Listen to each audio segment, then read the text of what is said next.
Yeah, no, I'll definitely get the hand history for sure. So what can I barrel? How many turn cards can I barrel? I can barrel Queen 9, Ace, Heart 7.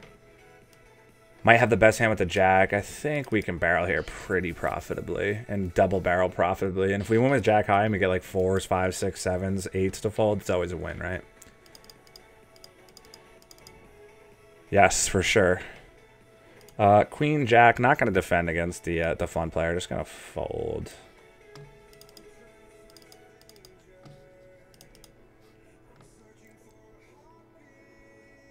Ace 2 versus one player. Gonna fold there. Open up the Ace 2. 7-7-3 seems like a... See, I would normally like continue against like a competent player, but I think this guy's just like gonna play so straightforward that he's just gonna like check back when he doesn't have it, and he's just gonna bet when he has it. Or like a piece of it. So if he's got like a decent amount of equity here, he's just gonna bet like that. Like if he has 4s, 5s, 6s, 7s, 3x, which are in his range, he's just going to bet him, and when he doesn't have anything, he's just going to check back, and we're winning. So I don't think continuing is profitable there. So we have the queen with the queen kicker. Got the 2 sisters.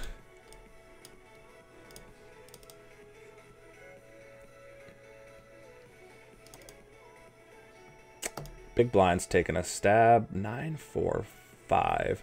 So like 4s, 5s, and 9s are all in his defending range. 9's probably like the only hand he would 3-bet pre. He's also got some clubs in his range. I'm just gonna bet small here. Like I don't want to really bloat this pot, especially without the club blocker. I'm gonna go small again here. I mean the king's not gonna really slow me down. Depending on the river, I might barrel it again. I think on that exact river, there's gotta be a check back. We lose to clubs. I don't think there's even thin value here. I think like even every pair is gonna be folding here. Yeah, like there's no, even I could bet like maybe a quarter there and get 6s off their hands. But the double barrel I like, and then the check back I think is fine. If I get like a deuce river, let me pull this up real quick.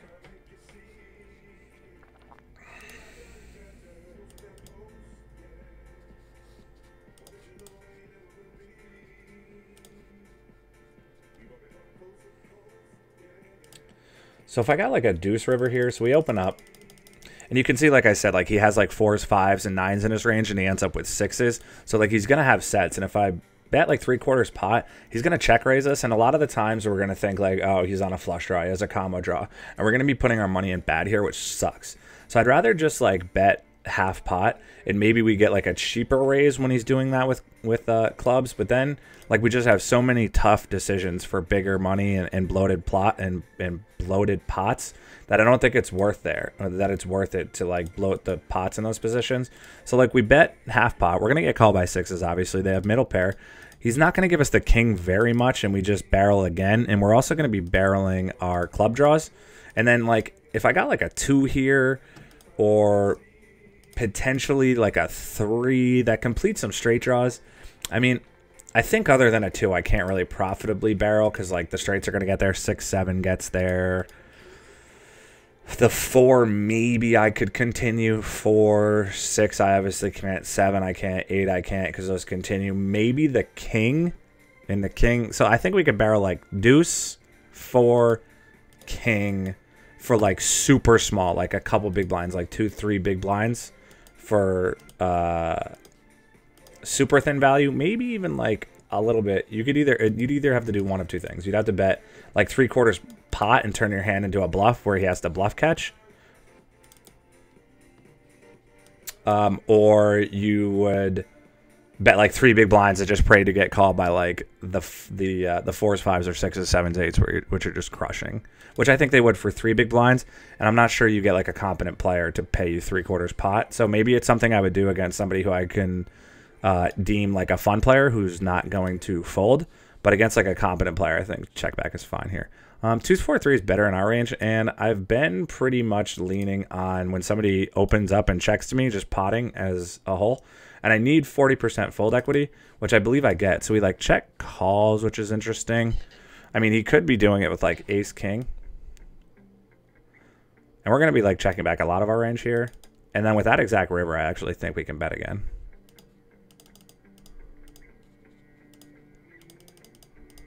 if it lets me. I mean, sometimes we're going to miss draws here, and he's going to call us. And unfortunately, it just snap calls with Jack 10, which is weird. I don't really expect him to have a Jack pretty much ever there. We're going to go ahead and 3-bet. 225 seems reasonable with our kings on the other table. If I can pull them up. There we go. We're going to fold to the ISO on the small blind with the king queen. Ooh, when you get called. This is tough, man. What can we get called worse? Ace 10 with the ace of diamonds? Jacks with a jack of diamonds? I'm going to continue, though, with the diamond blocker. This is a sucky spot.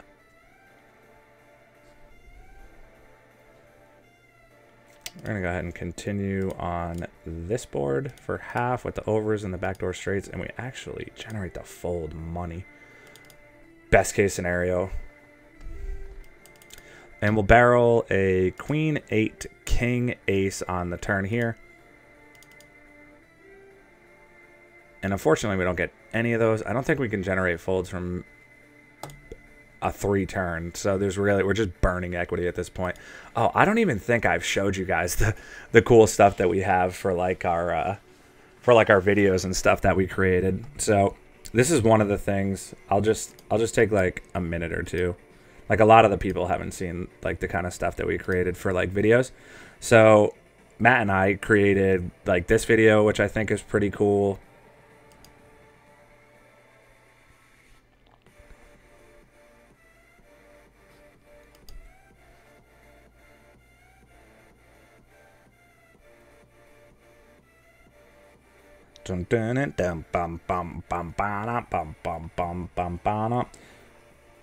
So we get, and this is that's like a kind of like a plug for our website that's going to be launching if we can ever get the web developer to fix the tech difficulties we're having. It's the worst. And then we have when we win a big pot, I've actually kind of put it towards like keeping it up here and keeping the table up, even though I have the labels different, unfortunately, or I have the setup a little bit different. And so we created that. And then when we lose a big pot, I don't even know. Oh yeah, it's in the corner. Yeah, no, I made it so they do it in the corner now, like this one. You can see it's up in the corner. And then when we start up the stream, we created this. This one's going to take up the full screen. I'm on for the full screen, unfortunately, right now. But once I'm done in a second showing you guys this stuff, it won't be done anymore.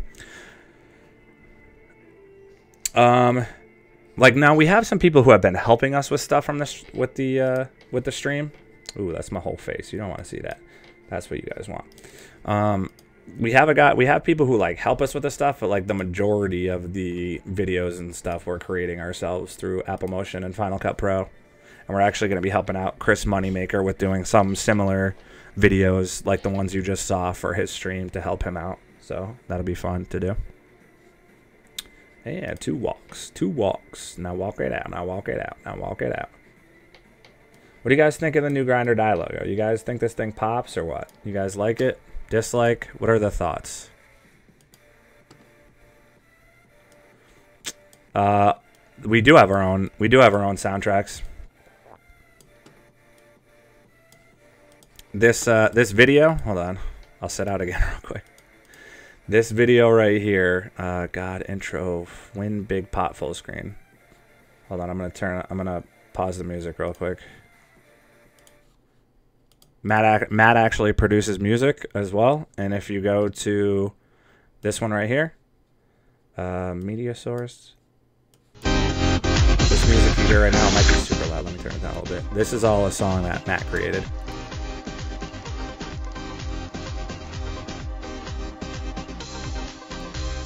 So we actually are creating our own music to the stuff that we're doing as well.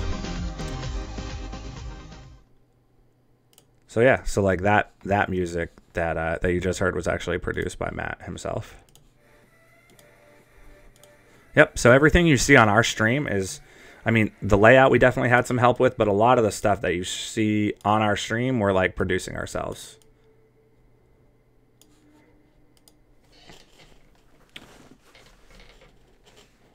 So it kind of represents like our brand and our vision and what we see and what we're looking for and what we want to feel and what we want people to feel. I think I'm going to call here just because even if I get squeezed by the... Yeah, that was the reason why we chose Grind or Die, because of the acronym. We thought it was pretty cool.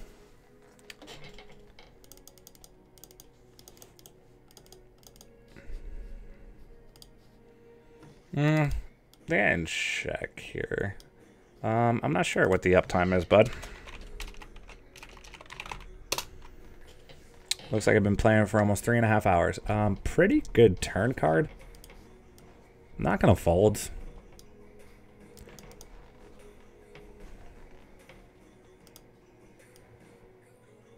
I might be able to get him to fold his ace highs here, which is pretty sweet. Maybe even some pairs. Nice. Nice. Play poker with God. Yeah. Yeah, man. Yeah. So, like, I'm so excited to finally get the stream off the ground. It's been a long time coming. I've been waiting for it. I'm excited to be here. Share my stuff with you guys. I really appreciate you guys being like the first people who are in the streams. Like if you look back from like a year from now, hold up. We got the hand. 3-bet. So if you think about it, like maybe a year from now or 2 years from now, the people who are here right now are like the foundation if this stream becomes successful or not. So like if I ever attain success from you guys following me, it's because of you guys right now that are following me. So like I appreciate everybody who's here supporting me right now so much. I can't express it enough. So like what do we get here to call us that's worse? Ace king folds, ace queen folds, king queen folds, king jack might call, and then they have a reset in the world and they're not even folding 9s or 6s. So I think it's mandatory check back fold that exact turn. And then he just snap pots it. So we know he has like a ton of that. And so many people like get caught up with the fact that they have queens on an overboard that they just can't get away from this hand. And it's tough. It's like, fuck, I 3-bet and then I have to give up. But like giving up 9 big blinds, like I do that most people don't think about it. You're giving up 3 and 6 and 9 big blinds all the time. When you open and then continue, you're most likely wasting you're most likely wasting 3 big blinds, and then you're betting somewhere around 3 or 4 or 5 again. So you're almost in a scenario where you're 3-betting all the time, and you don't think anything of it when you 3-bet, or when you open and then you get called and then you're like, oh man, I just have to give up here. Like nobody really thinks about it like that. But then when you 3-bet and you get a board that just isn't conducive and isn't profitable to continue on, so many people feel the need to like compound the mistake, and just like it's really not a big deal. Like if you 3-bet and the board just blows, it's not a big deal to just 3-bet and fold. Like you don't want to do it all the time, because that would be a mistake, but it's definitely not like a huge deal to 3-bet and then have to fold. Yeah, exactly. Like so many people like feel like they have to compound the mistakes with more mistakes. Like 3-bet and C-bet are going to almost always be profitable, especially in position when you can put a lot of pressure on your opponents and you're going to make them make mistakes when they don't check raise or lead and things of that nature, and you end up catching up, and then you force them to pay you value with the worst of it, and you don't make them pay you when they have all the equity. So a lot of people, like they just go nuts. They 3-bet and then they bet the flop and they're like, oh my god, if I double barrel, he'll have to fold now. He has to respect my raises. Well, that's not the case. Like a lot of times you're getting trapped, you know, and people who are really good are gonna see that, and just when you make it, and it's not necessarily even a mistake. When you 3-bet somebody, even if it's like ace 2, ace 3, ace 4 suited, you know, king X suited, and you have like and you're 3-betting the button from like a cutoff position, and you 3-bet C-bet, that bet that you just made is automatically profitable. Like if you 3-bet somebody with ace X suited, king X suited, and C-bet the flop for half pot, no matter, I won't say any board, but like a vast majority of flops, it's going to be profitable, right? People often stick with pre-flop monsters, but post-flop it's just a pair. It's just a pair. Yeah, you have to be really careful about like overvaluing your hands in certain spots. So like, but when you 3-bet and then you continue and you just have absolutely no equity, and then you decide to continue again in hopes that they're going to fold, well, just think about it. They didn't find the need to fold pre-flop to your 3-bet. And they didn't respect, and not even that they don't respect it, and they didn't find the need to fold, or that their hand was weak enough to fold on the flop, or that it had enough equity to continue, and they have enough good turn cards or bricks on the turn, and then you bet again. That's where the mistake starts compounding up, and then you start losing mass, and then you're like, oh my god, now I have half my stack in there, and I have to check back with like 6 high, and I can't win, and you have to stick the last barrel in, and it's just never a profitable move. That's where those compounding mistakes happen for so many people, and I was definitely a victim of it early on. Just like 3-bet, C-bet, and if you don't pick up equity, just or the card isn't conducive to like you picking up the flop, like if it's, for instance, if it's like an ace or something, or a king, where you definitely have like ace king in your range and you check back flop, or you continue and it's possible for you to have the ace, then just give up. You know, if you don't give up on turn, you're never going to be able to profitably stick it in on river. And that's huge. So that's one lesson I've definitely learned the hard way, is just don't compound your mistakes by feeling the need to continue all the time. 10, 8, 7. I mean, I'm going to get called so often and put in precarious situations. I think I'm just going to check fold. I'm going to fold here as well. You bet's $1. I mean, it's pretty weak, but even if he has like overcards and a flush draw, he's doing pretty well against me, or overcards and a gut shot, he's going to be doing pretty well against me. He's going to be able to barrel so many cards that just rip me off my hand, pretty much 9+. I think, like I said, with my strategy on the flop is just check fold. I think that's just the best. Like, especially on those two-tone boards where they're connected and I have bottom pair effectively, what's effective to bottom pair, I don't see it as being a profitable continue. Like, is he going to outplay me with like worse pairs and aces? Yes, but I don't think that warrants the continue. Like, there's just some spots where I'm just going to get outplayed. It's just the way that it is.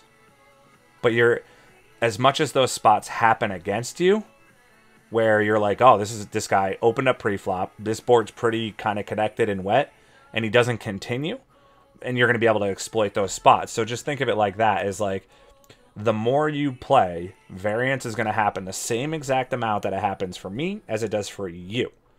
We're going to get the same amount of aces. We're going to cooler people with our aces just as much as they're going to cooler us. We're going to get coolered with kings just as much as they're going to get coolered with kings to our aces. So all those things are going to happen the exact same amount of times. And I can't say exact because there's going to be a standard deviation, right? There's going to be people who do it more and people who do it less.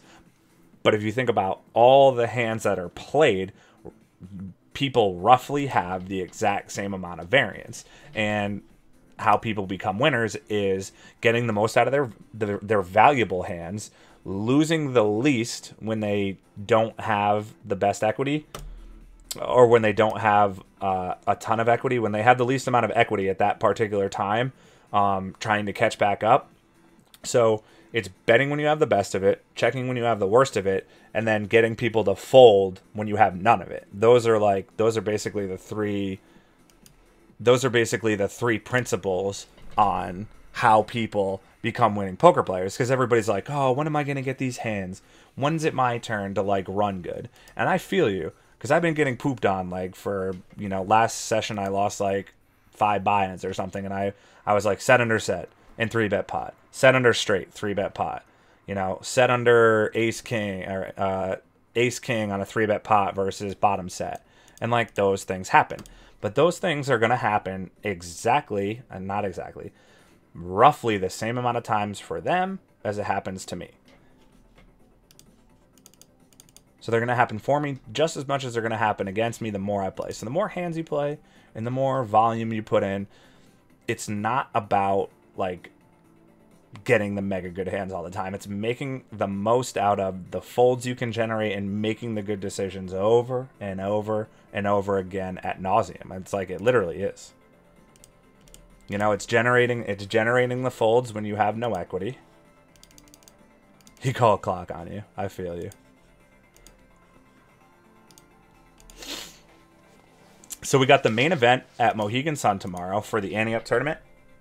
Pretty excited. Hopefully I can run into some of the Connecticut pros like Dave Stefanski and a lot of the bigger name guys to reach out to them to so I can give them my new crazy little business card if you haven't seen this. Yeah, grind or die, Ryan Stryker, founder, give me the money. I can't give you my number. You guys are gonna prank me. You guys are gonna crank anchor me.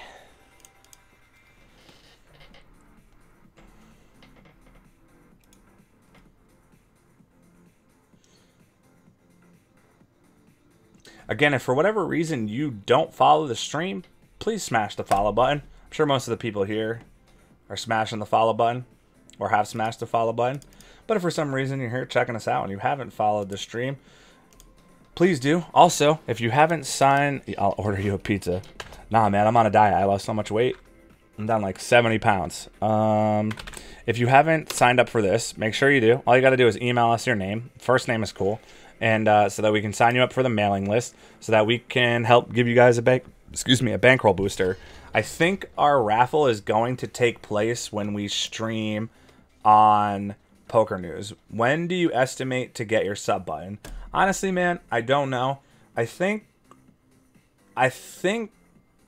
we put out a product that is good enough, and I believe that I'm good enough and the product is good enough and that we're moving forward and progressing, and with the website and the podcast, I think what we're doing is kind of unlike anything else anybody's doing. Like, yeah, we're playing poker and everything, but nobody has the website. Nobody built their own website. Nobody's doing the podcast and interviewing the players and the things of that nature that we're doing and putting out that kind of content. So I really would like to get subbed so that we can put that kind of stuff out to the sub-only people to do, like, and we're interviewing Elke. And I think after we get Elke done, we're going to do Nano. And we did Matt Savage and Ryan Araquezo. And let me tell you what, with the Ryan Araquezo podcast that I did, who was the 2012 national champion, I mean, I don't really see a need to continue here. We have the best of it. If he bets, I'll probably call once.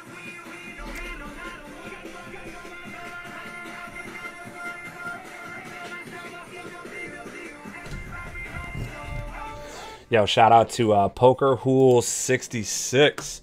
Welcome to the team, bro. Much appreciated. You the real MVP. We checked twice. We're going to be perceived to be weaker than we are here. I'm going to call. I think the queen he checks back like any pairs. He might continue the 4. That's $1. I mean, if he bets the 6, he has to bet again. This is kind of hero-esque. I need 27% equity. Hero. Okay. Whew. I didn't mean to show, but I don't expect him to have that hand very much. But sometimes I'm just going to hero it. Yeah, no, they're cool dudes. They're cool dudes. 9, 6, 2, deuce, deuce. I mean, he could lead clubs. He's also going to lead a 9. And a 6, most likely. Those are both in his range. Okay. Seems cool to me. You win. I mean, I don't mind making a 4 big blind hero sometimes. You know? Sometimes a 4 big blind hero for the stream is good for the stream. Yeah, so I'm not really sure when I estimate getting the sub. I believe we deserve the sub button. And I think that a lot of people would support us through the sub button. Even though, like, our viewership isn't huge yet. I think that a lot of people appreciate it, and the other thing is, like, people really respect the fact that people are subscribed or have the sub button and are more likely to follow the stream and sub to the stream just because of like the difficulty in getting one. What's up, Gigi? Welcome back.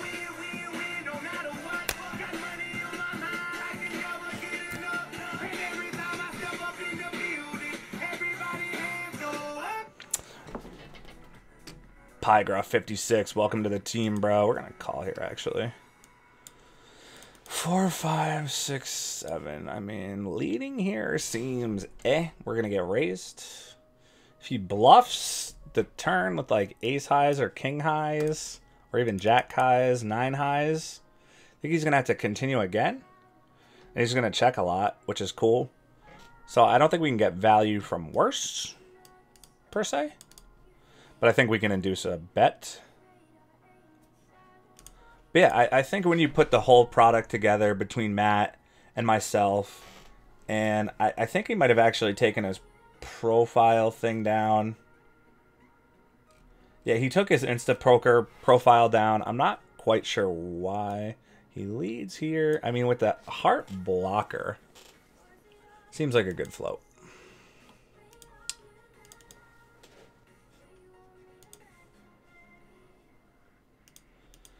I mean, I expect him to check call with an 8. I think checking here is better. And then we can just bluff a heart and potentially bet a 10 ace. I don't think he's going to fold to this river. I think we're just going to lose to an 8.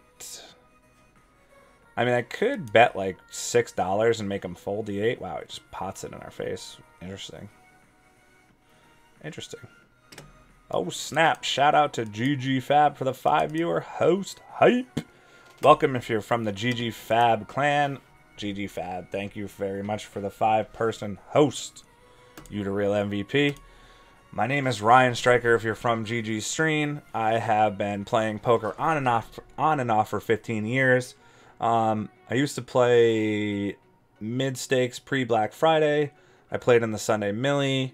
I ended up leaving poker ultimately to become a special operations soldier for the United States Army.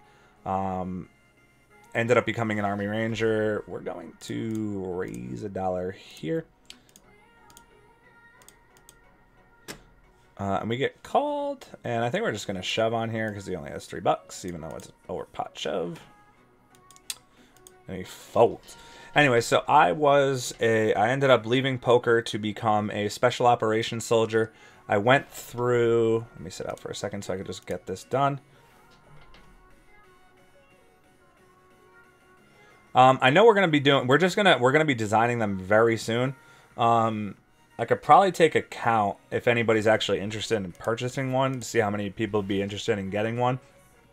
I know we're going to create a few for us to put in the stream and maybe do giveaways. But if anybody's interested in buying one, I guess let me know, because then we can order more, and then we could probably give away a couple, which would be cool for streams. So if anybody's interested in that, let me know. We could do like a raffle or something. So again, I left poker to become a special operations soldier. Ended up donning the tan beret for being an Army Ranger, United States Army. Went through Fort Benning, Georgia, basic training. Then I went to airborne school, also at Fort Benning, Georgia, and eventually went through RIP, which is the Ranger Indoctrination Program, also at Fort Benning, Georgia. Then I was shipped over to Savannah, Georgia, 1st Ranger Battalion, where I started training with my unit, and ultimately did several deployments through them in support of Operation Enduring Freedom, where I deployed to Afghanistan to essentially go after the biggest and baddest dudes on the planet, and that's it.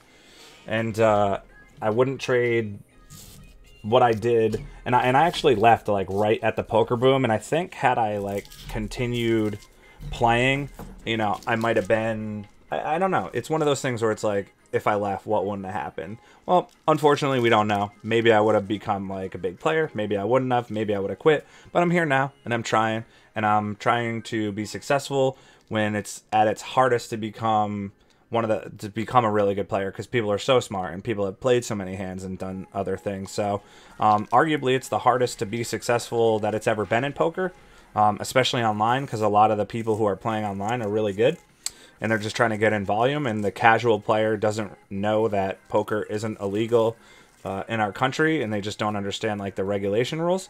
So, you know, we're here trying to do our thing and become better during the hardest time. So I have some cool stuff that I got from Afghanistan. Here's some money, which is pretty cool. You might not be able to see it with the green screen. That's some money. Here's some more money that I got from like soldiers that were out there that we worked with. Blood type in case I got shot. Fortunately, I didn't. We worked with the 101st. Here's an IR patch from. We wear this on our shoulders, so they can see it with the nods, the night ocular devices, which is essentially our night vision. Worked with some French Legion guys, French Foreign Legion, some badass dudes. Worked with those homies. I completely forget who these guys are, but I think they were Czech Special Forces guys. And this one, let's see, this is this goes on my helmet, right? And it would the batteries are dead, but there's little switches on it and stuff where it would light up different stuff, and there would also be like an IR strobe for helicopters and stuff to see us. And yeah, arguably my most treasured possession that I took away from the whole thing definitely has to be this thing right here. You can't see through it, but part of it is green. Is the Afghan national flag.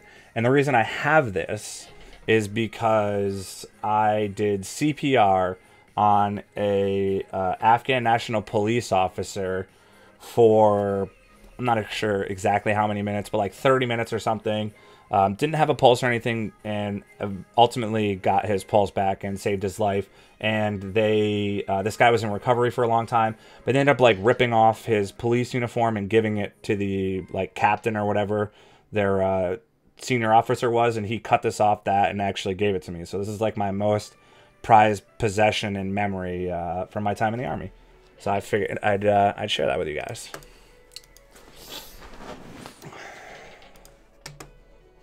And we come back to the Kings, rightfully so. And we open them.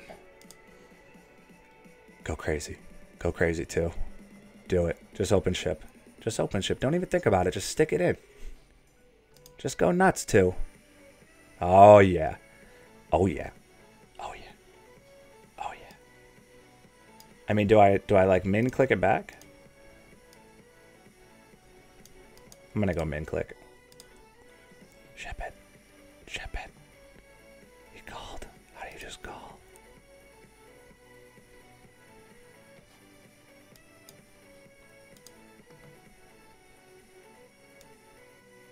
I think we're just gonna overship.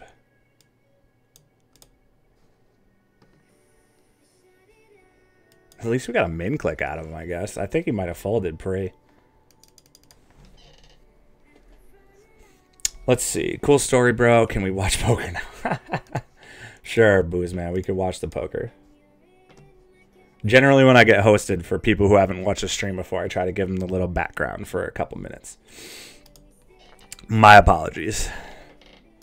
10-10-4. I think we just check fold here. We're going to get outplayed a lot by floats. Flush draws are going to float us. I think we can go ahead and check again. I think 6s and 7s probably bet flop, right? King hits his range. I mean, is he just going to have like ace-4 suited here? I'm actually just going to bet like $3 and see if I can generate a fold that way. Yeah, that's perfect. Yeah, unfortunately, I went through like a lot of depressional phases after I left the military, and I think my coping mechanism was seemed to be food. And eventually, I just got to a point of where I didn't want to feel like I was feeling anymore, and I felt like food was helping me feel better, and in short term it probably was, with the the chemicals that were released, like neurologically it probably did help me feel better, but in the long run obviously it wasn't good for my health. And then eventually I got to a point where I just knew I didn't want to be like that anymore, and I also felt like sluggish all the time, and it was affecting me coming back to poker. And then I really just got into trying to become fit again. And I started training in Brazilian Jiu-Jitsu, which I've won a tournament for, a regional tournament. And so now I train Jiu-Jitsu and like do all sorts of stuff.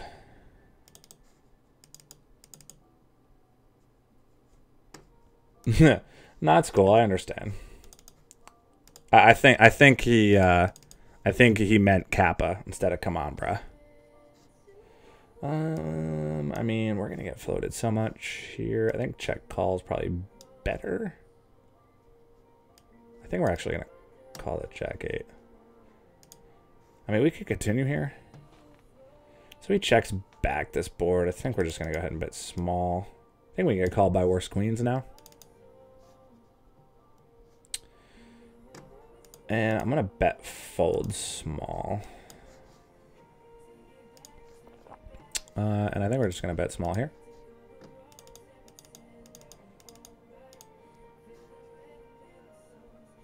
And looks like we get called worse here, which is awesome. I'm guessing we get called by a jack. Pretty much the worst turn card ever here. Completes the straight, completes the flush, completes 2 pair combos. I'm not putting any more money in this pot, whether it's my own or a call.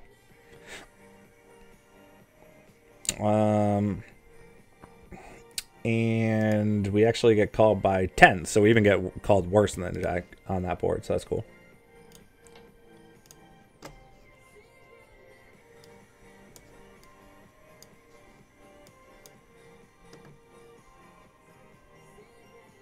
I think we're just gonna 3-bet get it in here. There is a 4-color deck, but because I'm running a specific program that called Flux, what is it called? It's some like sleeping program that dims my screen. It makes it yellow. It's very difficult to see cards, and I was misreading the cards, unfortunately, because of the suits, because it made it dim and it was really messing with the colors. So unfortunately I had to turn them off due to the fact that I am running this computer program that helps me fall asleep easier at night when I'm done streaming.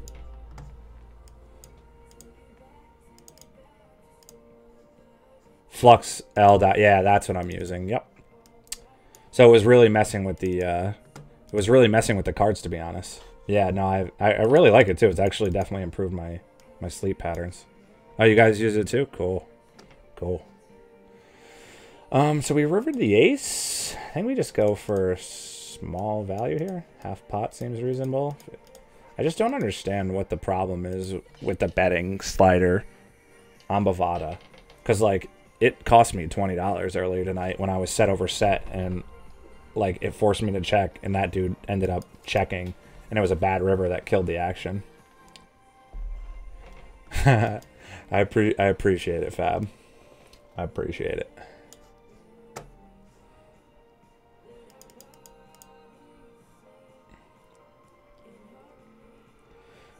I know I missed something.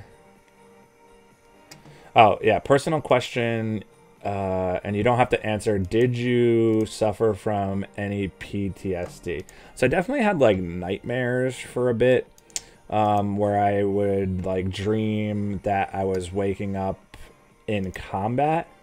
It would never be like you see on TV, though, where you'd have like these kind of like day flashback type things that were affecting the way I operate in society and like things of that nature. No, I didn't have your prototypical PTSD that like you see or you hear about in the movies. No, I didn't. I definitely did have nightmares though, which kind of sucked, and I was also kind of always on edge and never wanted to like have my back to anything. Gonna 3-bet the 10s.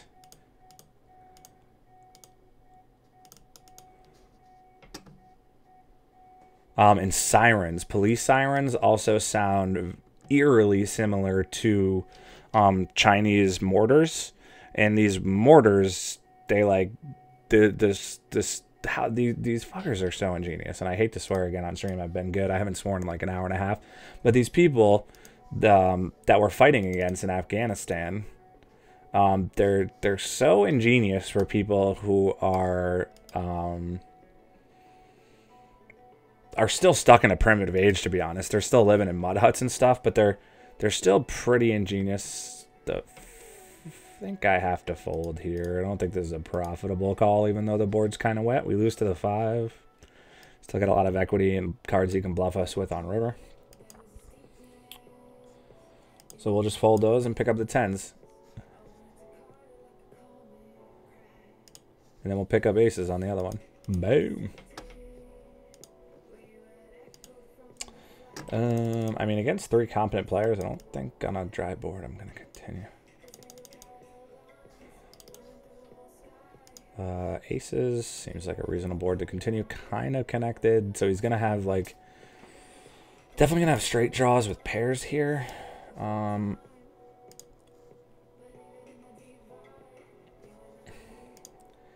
think on this, I think we're going to fold to the bet with 10s. I also think on this turn card, I don't think I can continue, but I can let him rep the 9.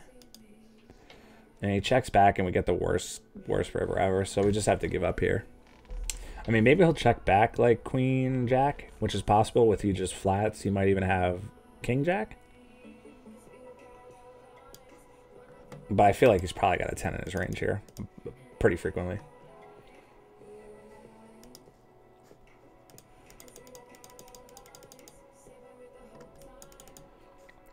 What's your move when somebody manages to stand up in your guard? I stand up too.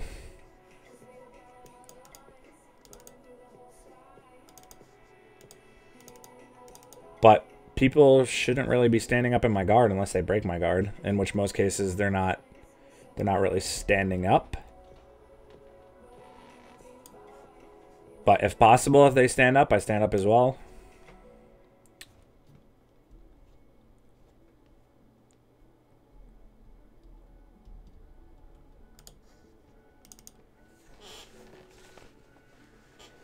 But, like, it's very rare that, like, somebody will just, like, stand up in my guard while have my closed guard still attached. And if somebody does that, it's really difficult because they're going to try to, like, shake me off a lot. And it becomes difficult. So I generally try not to let that to happen. I generally try to, like... we're going to 3-bet here. I generally try to have a sleeve collar as much as I can is kind of the way that I do my game. 6, 7, 9. Pretty bad. I mean, we are not getting folds from 5s plus. I think this is just a check fold. He checks back, which is pretty good for us. I don't think he checks a set. So I think I'm going to bet kind of big here. We generate the fold, which is cool. Maybe I had like King, Queen, Queen, Jack or something. That's weird.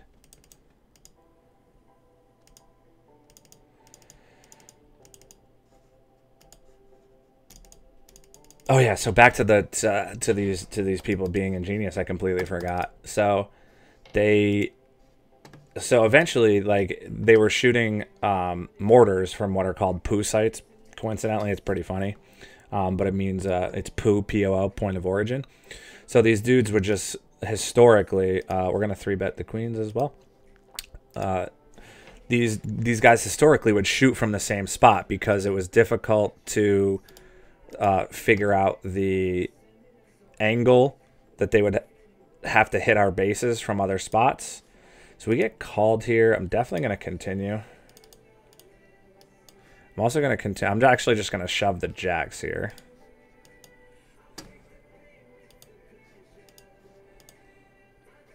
And looks like we generate the full with the queens. Fair enough. So they're not good enough, like the American military, to like move their mortar tubes around. So what they would do is like keep it in one spot, which is called the poo spot, point of origin, and they would shoot one off, boop, and see where it lands, right? And then if it landed too far, they would stand it up a little bit, and if it didn't land far enough, they'd lean it over a little bit, and if it was too far left, they move it right, and so on and so forth. Ace 9-7, we're gonna get called so often here. I think check is better. I think I'm gonna call at least one street. I feel like he's gonna limp like 3s, 4s, 5s. I think he bets an ace on this board.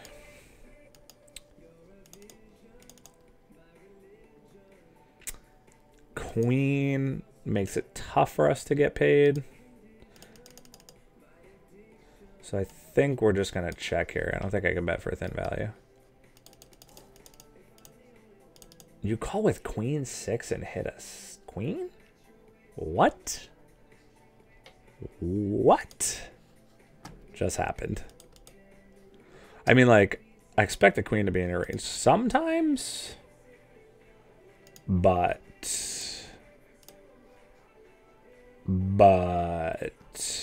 I'm very rarely at a loss for words. But that was just plain silly, right? Was that not just silly? Limp queen 6, raise to $1, call. There's an ace on the board. It's a deuce on the turn. I bet you have queen high with no draw. And you bink a 3-outer. And then check back when you hit it. See, this is the point I'm trying to make, right? With poker. He calls with the worst of it. Checks with the best of it. And that's what makes a winning player or a losing player in poker. It's not the fact that he got there. It's the fact that he got there and didn't do anything with it. And then also paid to get there. So he spent money to get there. And then when he got there, didn't make me pay for his mistake. And that's the difference between winning and losing in poker. It's like everybody thinks it's like, oh, I need the good cards. Well, everybody gets the good cards now and then. It's analyzing the situation and figuring out, you know, what's the maximum value I can get here. And then when I do get there, is how much can I bet to get my opponent to call?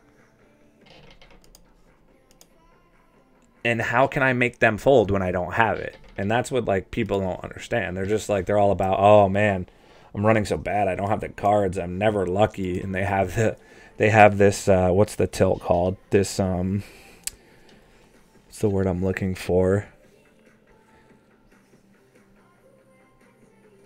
It's like this tilt that they feel like they just never run good.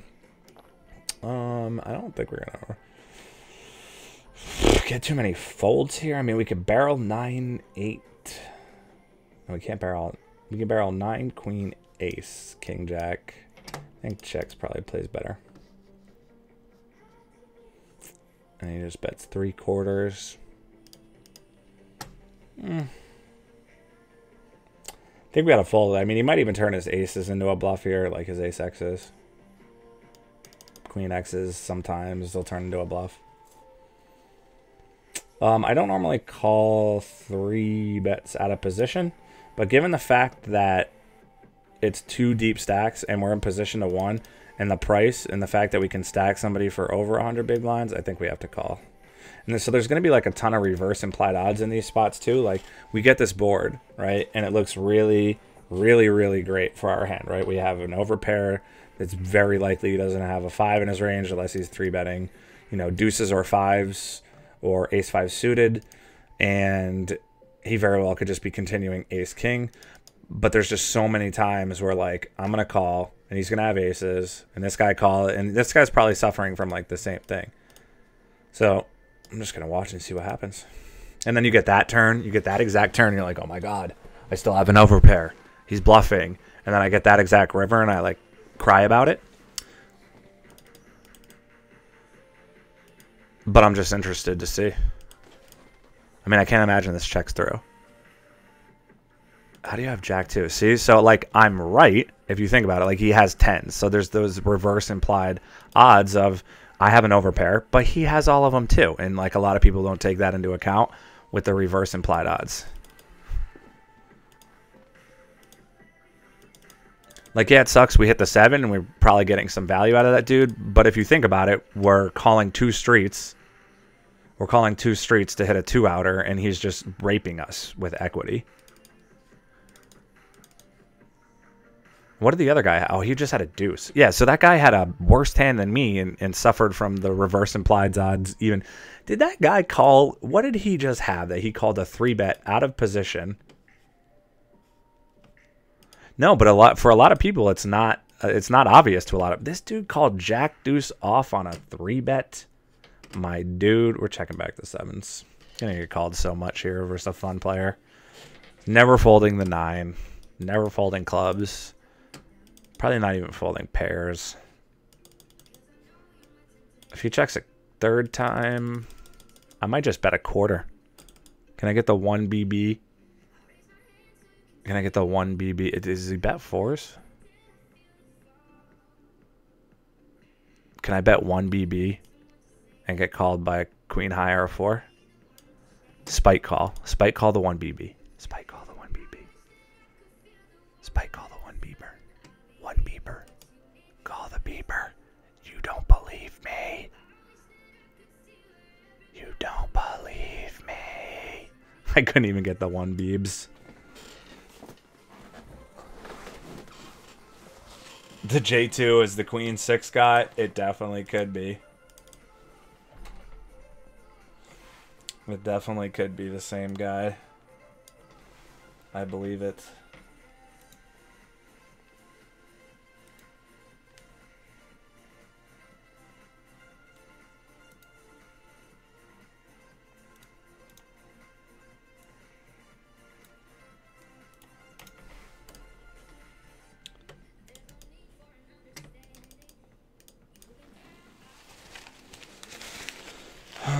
Where's my phone?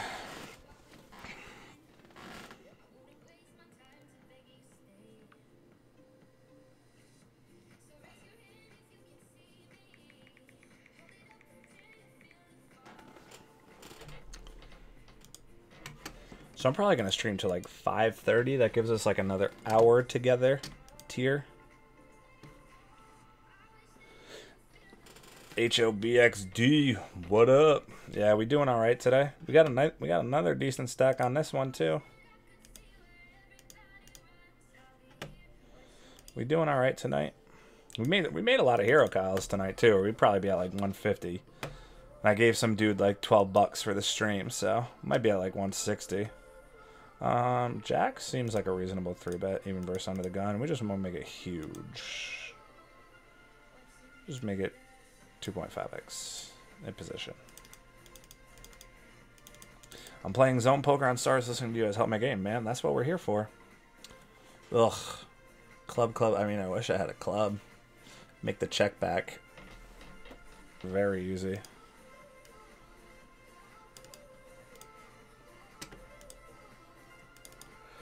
Checks through again. I mean, why don't we just get aces? Let's just have aces. Okay. Sure.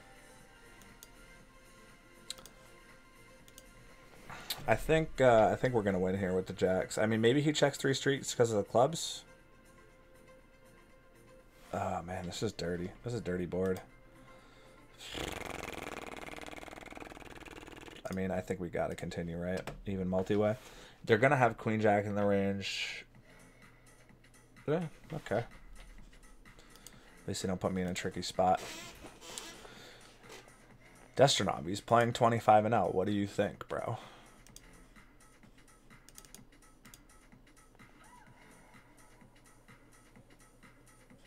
He's the dude who had the ace king. Or the queen 6 rather. Kappa. Do we go for the cold 4 here? I mean, 3-betting under the gun is just so strong. Especially when you're that early. I mean, I want to review this hand too. I mean, it seems like I should be 4-betting, but apparently, I don't know. I don't know. That could be a mistake. But I'm out of position. And I might have to face a 5-bet jam. And he's definitely jamming queens and better. So we're like best case scenario flipping. Ah, it's just sick. We're going to actually call here the ace jack.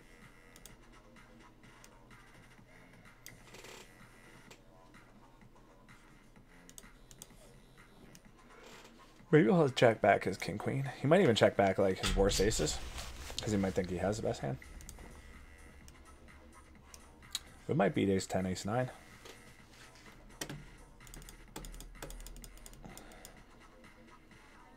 If he bets, I might call here. I think he checks back like ace queen, ace king.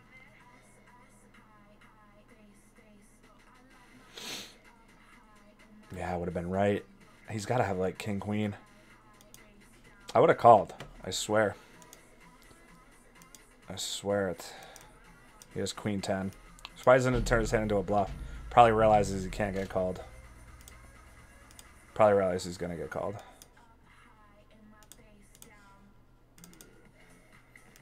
Lost in Poker Man. Thanks for coming and hanging out. Much appreciated. Have a great night.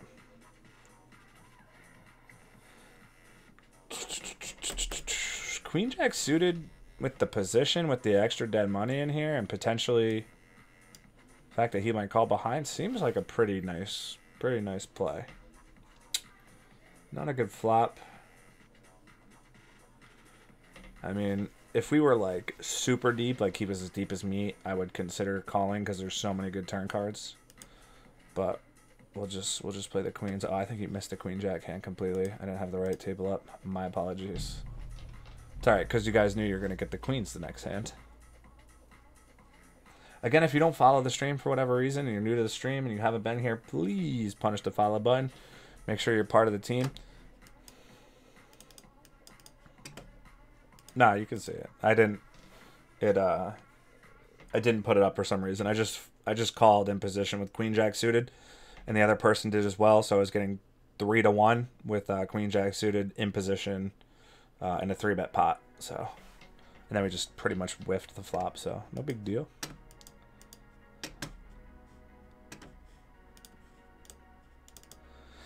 I'm pretty sure we're gonna, I mean, I hate to go away from the delay because it's like, it's so.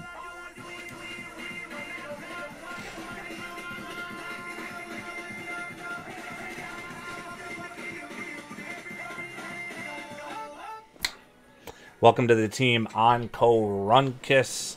Much appreciated, my friend. Thank you for the support. Welcome to the team. You the real MVP, bro. You the ones.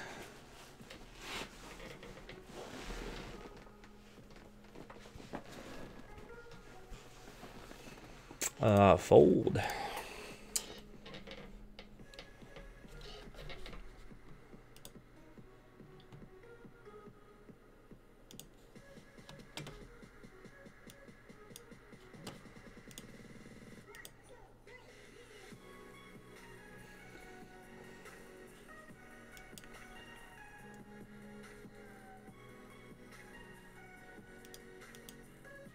Open up the ace-8 versus the fun player for shows.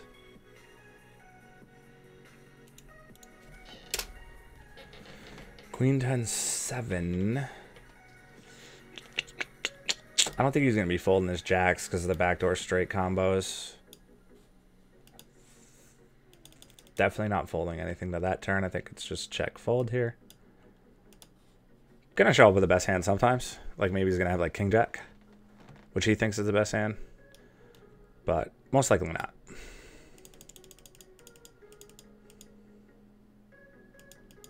Destronov, man. Thanks for coming through, bro. See you soon. Try and be on tomorrow. Not quite sure how it's going to work out with the main event being there. I think we're probably going to be slammed on a Saturday. Probably will not get out early, unfortunately. So, probably off tomorrow, and then depending on what time I have to handle the tournament on Saturday. We're going to 3-bet the 9s. Don't really want to get called. fold is like the best case scenario. And if we get 4-bet, we just got to fold. 8-8-4 is a pretty good flop. Again, going to be one of those spots that we have like reverse implied odds where he's going to have 10s and jacks in his range, but we can just continue here for small. And he's going to fold like a lot of it.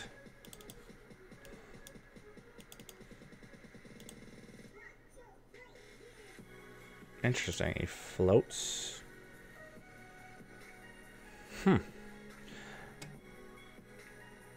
I mean, I'm only really getting value from like 5s, 6s. Everything else has me smashed. 4s, 7s, 8s, 10s, jacks.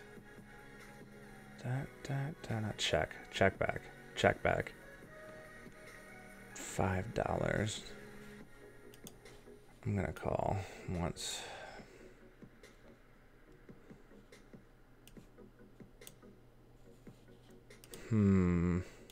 He's betting the set again, right? I think I got to keep his bluffs in. He doesn't have a 7 in his range. I think we're getting it all right here.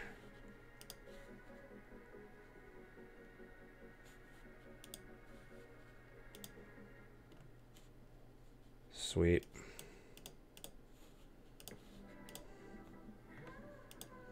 Wow, how do you not have it? He's getting 6 to ridiculous. He's getting such ridiculous odds he can't even call. It's so funny. Wow. How does he not have it? Oh, forgot I didn't do that. Damn it. That sucks.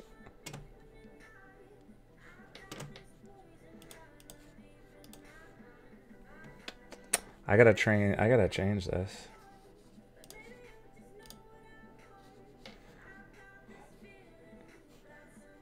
I mean, does that dude just rip that with 6s and ace king because he just has no showdown value? And just turning his hand into a bluff. See, that's the thing that we're just talking about. Where like these dudes can't just get off the fact that they're in a 3-bet pot. They don't have the best hand. They don't want to fold. They want to Tom Dwan me, you know? And unfortunately, I thought I might have had the best hand in a thinnish spot, and then I just rivered the joint. Unfortunately, I wish he just would have shipped his whole stack in. That would have been more fun, right?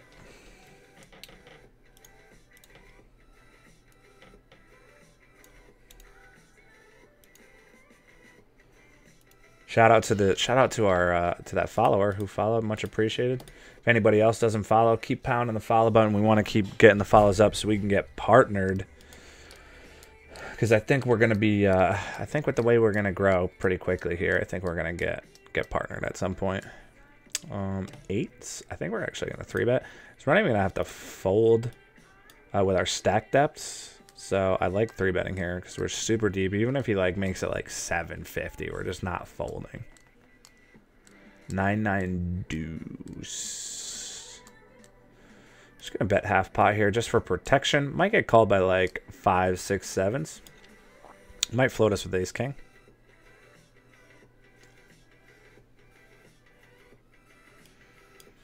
Might even get 10s to fold there, which is a huge win for us.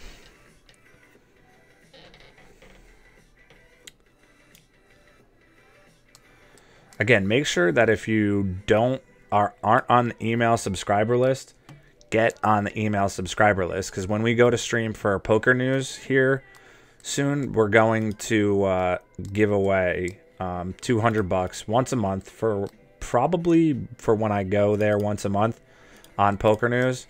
And we're gonna merge the Donkasm and the poker news streams, and we're gonna do the raffle for $200, and we're gonna hook somebody up with a bankroll booster and probably like a hoodie or a t-shirt or something, since we're getting those launched soon. And the hoodie is gonna have this logo on it. We're leaning towards white just because it makes it like it really just jumps off the white hoodies more than it does like the black hoodies, especially with the cool little kind of like flashes going through them. And it just looked pretty sick, so we're definitely going to do that. So make sure if you want a chance at if you want a chance at a hoodie, a tee, and $200, that you hop on the email list that's in the chat under the GOR command. The grinder die raffle. Can Canadians play on ACR? Indeed, they can, my friend. I know this to be true because I seen Adrian Phoenix on there crushing it from Canada. I'll wear a hoodie. Think they look hot? I'm sure you probably look pretty good in a hoodie, GG. I'm sure you wouldn't be doing that hoodie any disservices. I think we can if you DM us like a PO box or something. Do you have a PO box? We have a PO box in case, just because we just know like a lot of streamers and stuff always like, hey, can I send you stuff? So we ended up creating a we're just gonna default the A7 first, the big stack. That we created a Queen's obviously gonna be a 3-bet. Don't even have to do it that big. King 5 deuce, like he's never folding like 4s. So you might want it sent somewhere where you're comfortable having somebody your address. I think we can procure a grinder die hoodie for the GG. Queen's obviously going to be a 3-bet. Don't even have to do it that big. King 5 deuce, like he's never folding like 4s. He might fold 4 sometimes, but 6s, 7s, 8s, 9s, just never folding those hands. I mean, now I can delay, and now I can get him to fold those exact hands. And with the Queens getting called with the 3 clubs, I think I'm just going to check back. It's like kind of gross. I mean, they're just going to check call with the King, unfortunately, especially if it's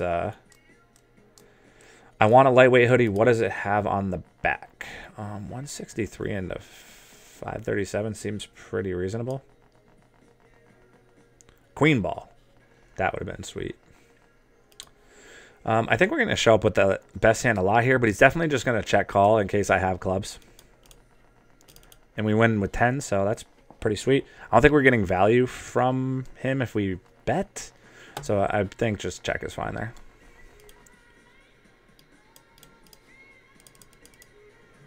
It's got to be lightweight and low cut for the fabulous. All right.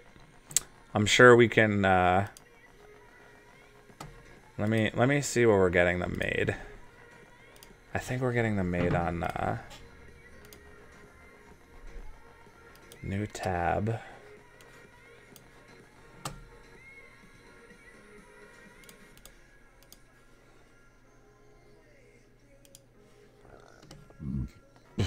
This is do I underwrap my hand? I mean, he has such a massive stack that 3-betting can only get me in trouble. I'm gonna underwrap my hand.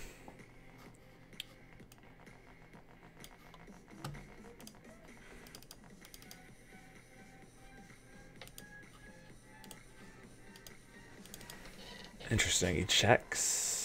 This guy, number 1, is the one who has the 8 in his range. I mean, he's also got some pairs in his range, too. Maybe some flush draws. I'm going to start with a call and just pray we turn the Queen of Diamonds one time. Queen of Diamonds, please. Please. Queen of Diamonds. Definitely has Jack 8 suited in his range, too. I expect them to check back with, like, 5s plus here. And continue that kind of sizing with the flush draw. I think I'm going to check raise this spot.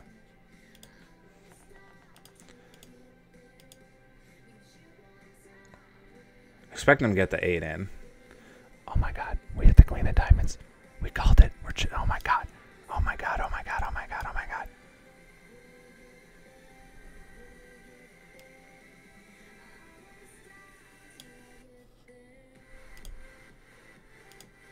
Get wrecked. Get wrecked. Certified rigged.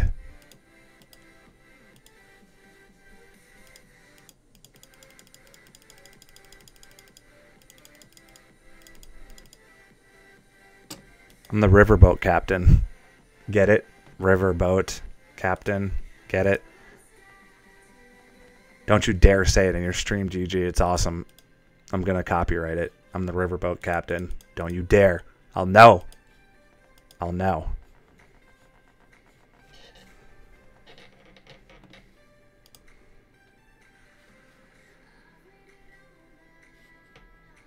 I'm going to 3-bet the 2s from under the gun. I'm not under the gun. I understand he's under the gun. We're going to call here too. Even if we get 4-bet, we're going to be able to like set mine, F them up. And we're just going to generate a lot of folds too, which we do. So we're definitely like getting better to fold a lot, which is a huge win. Yeah, I knew you'd like the riverboat captain. Don't you dare. I think with the spade here, it becomes a call with the overcards as well. And if we bank like a 9 of clubs, because we're like banking everything recently, we might be able to get stacks in because they're going to have a 9 here. 9s. And potentially jacks. And then you get that turn card. And then you get that turn card. 9 of clubs. 9 of clubs. 9 of clubs. 9 of clubs one time for the kids. You don't even know what I'm talking about. Now you do. 9 of clubs.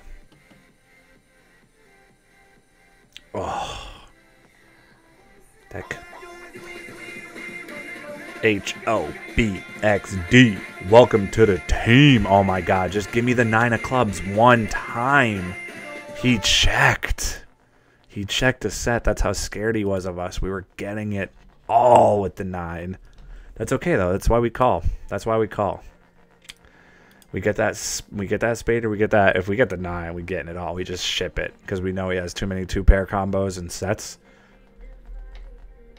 Call him Novak Djokovic. You ever seen the joke where on ESPN where they were doing a piece on Novak Djokovic, and the announcer was like, "Is Wayne Brady gonna have to Djokovic?"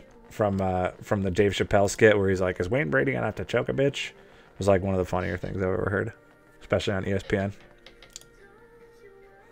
No, misclick limp 2s. I don't think folding is bad here.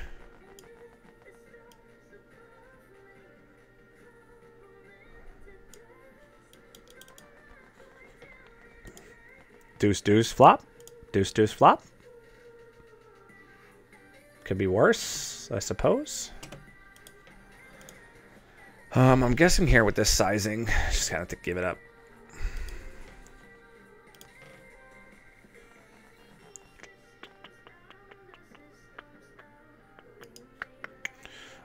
Yeah, so let me see. Custom ink. Custom ink.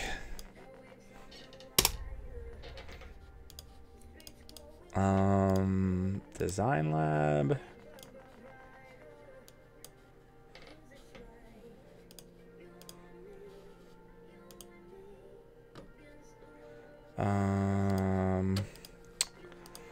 This is how dope I am at poker. I'm multi-tabling zone, which is akin to playing 6 regular 6-mac tables or like 12 live 1-2 tables at once, and I'm creating t-shirts or sweatshirts for GG. So that's how beast I am.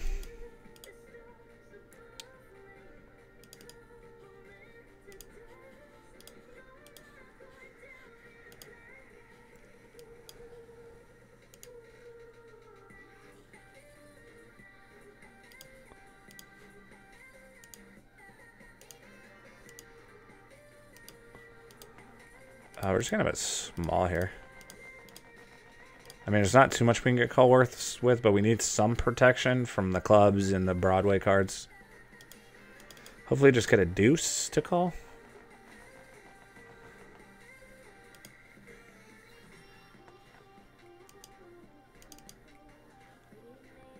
Oh no, I needed a freaking... Ugh.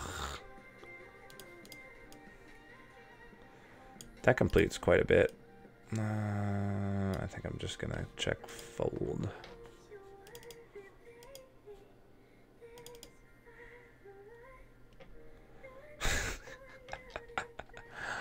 Oh, so sick. I'm getting 6-1. I have to call. Yeah, I mean, he made it. He made it that good. He made it that good. Very intelligent player right there. It's probably freaking J-Lo. I hate you, J-Lo. That was probably J-Lo. And I re-isolated the wrong sizing, so I'm just gonna jam this.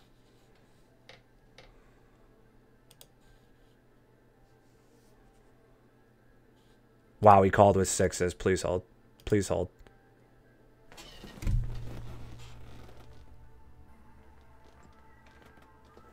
Two 140 stacks. Let's go. That's getting a full big screen. I'm sorry.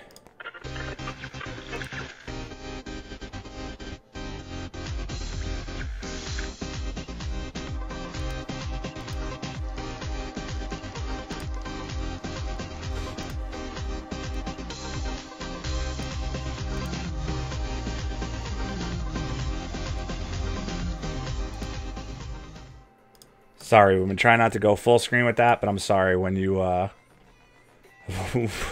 what just happened? Friday night, and he snap called, he limped, min raised, snap called. We flopped top 2 in another wet board. I'm gonna bet small to see if I can induce, and then I'm gonna jam against this guy too. Ooh, not a bad turn card, but kind of reps us a little bit harder. Improves his range.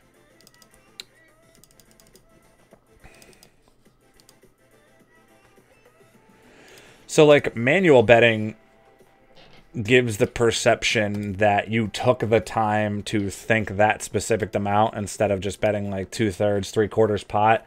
So, it, like, really makes... It tends to make people believe one of two things. Either that you're really strong or you're really weak. So, it's good for when you're, like, nutted in an inelastic spot where, like, you either have all of it or none of it. So it's really good for those like inelastic spots where like you either have all of it or none of it, because a lot of people and it only really matters for people who can think of that. Like for instance, when like the pot is like it's like a 3-bet pot and there's 475 in there and they bet 4. Well, I know that they couldn't have done that, so they thought about that number and potentially what it means for like the pot odds for me to call. So it means they're most likely pretty strong, in my opinion, or they're really weak and they want to fold and they want to seem like they're really strong. So that's why manual betting does something as far as giving off, like making somebody perceive something by your betting. So like I agree it definitely does that. I've definitely had that come across sessions when I'm talking to other players about what's going on in the hand.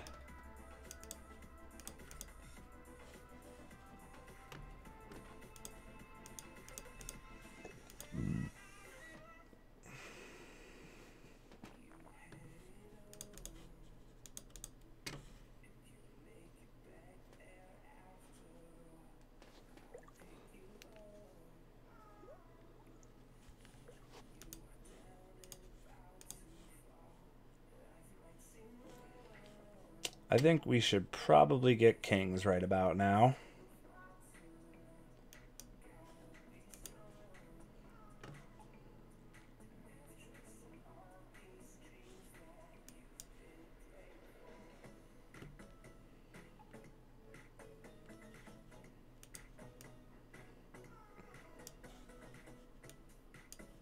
Please 3-bet. Please 3-bet. King blocker seems pretty reasonable to continue.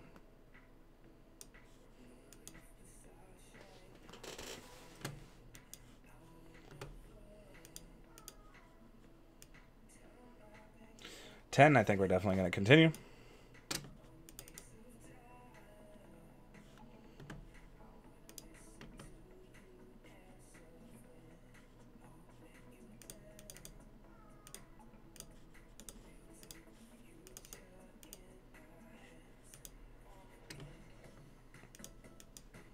Pretty good run out there. Fortunate for us.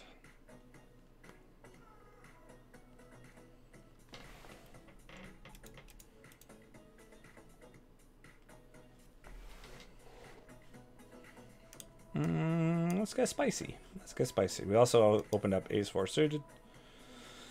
Flop top pair with a flush draw. I don't even think we have to bet that much here. And the 8-6 is going to be better for our range here as well. We generate the fold on the other table.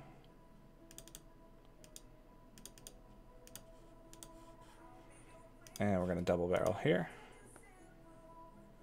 I can't imagine he has too many club backdoor draws. I mean, he might bluff missed diamonds, though. I think that's better, because now he can bluff this card. Right? Yeah, we're calling. Yeah, that's so sick that he has backdoor clubs. But we can't bet there, because then he just raises us. And we're going to continue. So we open up the king, queen. And we're going to continue. I guess I could give him the clubs, but I can't fold there given the fact that he has to rip the diamonds.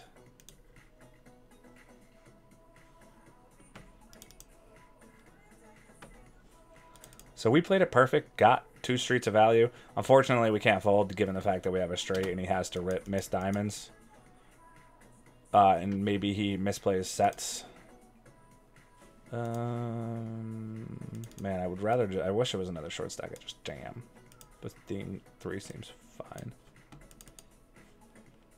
Please jam 6. Please jam 6. Queen 6 5. If I bet pots, it'll be 3 to win 18. So I can't lose. So I don't have to even bet that much.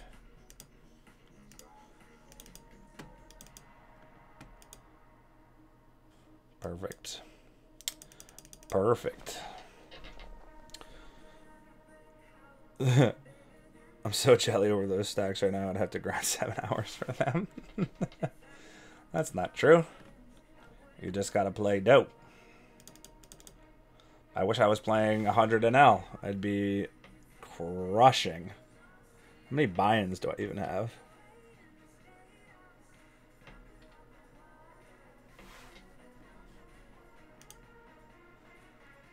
No, we're doing it for the Friday night stream team, bruh. Ain't no restacking.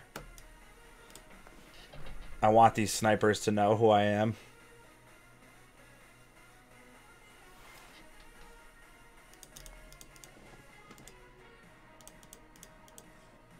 So I have 6, 12, almost like 11 buy-ins or something.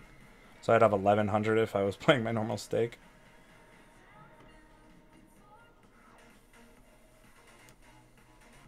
So I have aces here. I'm actually just going to call. See if anybody like re-squeezes to get this dude in. Somebody please re-squeeze. Do it. Do it. Oh, bad flopper. Bad flopper.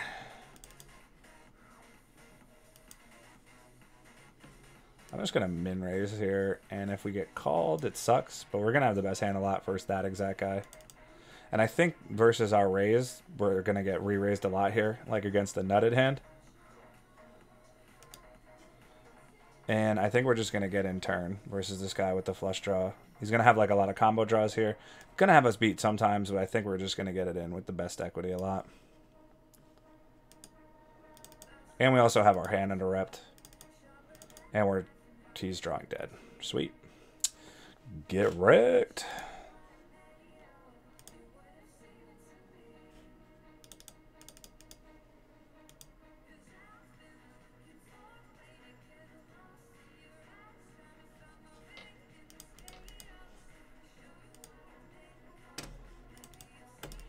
Yeah, but what fun is it? Because then we're not the biggest stacks at 25 and L right now. I wonder if J-Lo's watching, talking about.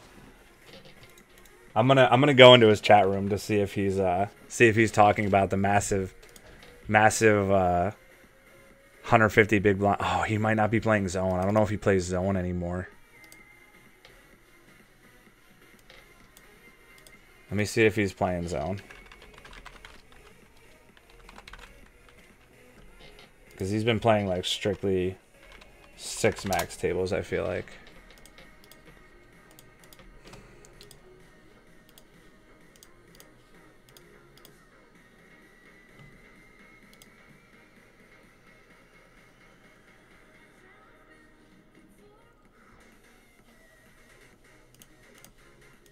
Who fucking knows? And 3-bet them pre-flop, because who fucking knows? He's totally watching 25. He's totally playing 25 in L zone. Yes. I'm gonna totally type in his chat. Never fucking say that. He could absolutely have no push. I'm gonna fucking go troll J Longo right now. You know, we get 3-bet free, and then he checks back that flop. Here. This seems very, very likely. Can you guys hear him? But when he, you know, I mean, he didn't really think about it too much on the river, so it seems like maybe he didn't have it. Tell me. Because 10s and jacks are definitely going to think a lot longer, if not think and call it off. Jacks could find folds maybe because it's just like everything beats them. 3x3. Maybe we should just value bet there. 3x3. I think we can continue here, right? You're gonna get floated by overcards sometimes. Or folded to. Because these guys, you know, they're talking about the dude with 6 buy-in stacks. Never, you know, so we're gonna 3-bet the ace king. Going for the gusto in spots like that are usually gonna be so funny that they're talking about it in that chat. They just will talk themselves into calls and. Holy shit! I don't even think I need to. I think we're only getting called by better here in this spot, like a flush or a set. Otherwise, we're just we can get $2 and he'd probably never call. So I think he's pretty binary there with his decisions, that he's just going to be either calling or folding no matter what. And that it's a sucks that it J-Lo. I'm talking about J-Lo. This dude checks again. I'm gonna bet small here. Okay. We checked 3 times. Talking about J-Lo, NS, J Longo Poker. He's playing the same game we are. Guess we just roll into a bet on the river. Blocking funds.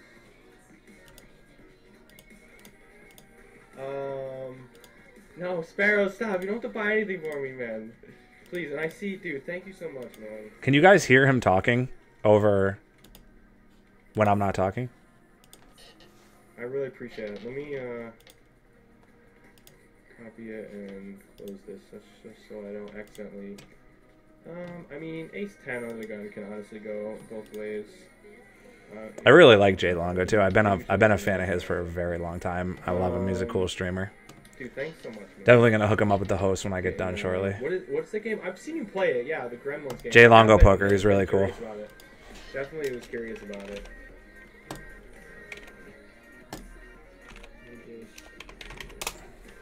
gonna put this in there. I'm gonna save this so I don't lose that.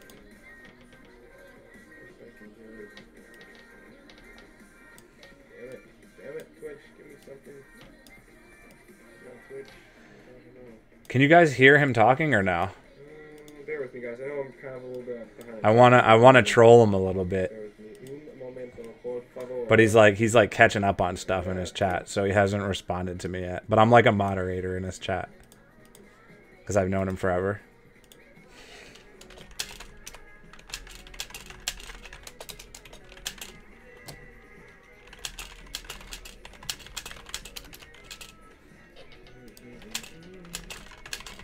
Bear with me un momento, por favor.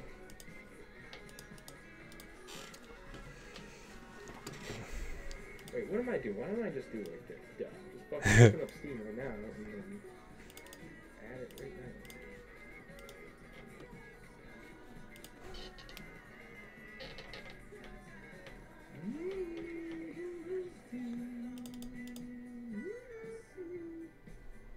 Nice, dude. Got it. Got it. I might have to actually move. I think my solid state is almost full. Gotta like get a new one or move some shit around or uninstall some shit.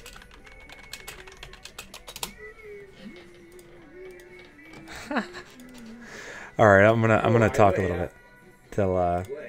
to see if J-Lo responds to No, me. it's not all Gears 4 phone. Close the table, open a new one, get a fresh start. Yeah, I could do that. Whatever. I'm too lazy at this point. And I've been having some issues with the like closing and reopening through OBS. Ace 10's fucking up. definitely getting offended. Dude, Stardew, Stardew Valley is. I absolutely plan to get. And play Ace Stardew 2-4 Valley. Like, maybe could I have quite a few games on my list of, but he like, doesn't have any that I monies. need to get or want to get Doesn't really and make play, sense to float but here. It's hard. There's so many games that I'm already playing as it is, and not even that, but just not even that there's so many, but games that I put so much time into when I'm playing them that it's so hard to like start new games. But there are. Stardew Valley is definitely one I really wanna do that. Play that game. We might have to. We've had so many good hands. We might have to hit the quick fall button for like 10-15 minutes, guys. Oh no, dude. Yeah, hold on. I just want to troll him for like a few minutes, so I'll turn him up. I mean, dude, like, I want to like help.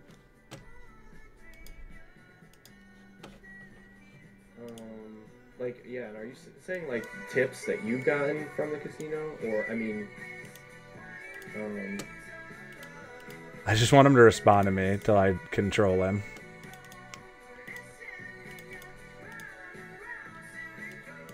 And then once I've trolled him, I'm gonna turn him off. Need to be a little Doug Polk? I know. Have you been seeing these? Yeah. Why is it you, Dunk? What up, man? How's it going, bro? Fellow poker streamer. Zone He goes, "Is it you, Dunk?" Yeah, dude. I have seen. I don't like to do a spot show without the nut flush. You're right. I definitely don't feel great about it because we don't have the nut flush.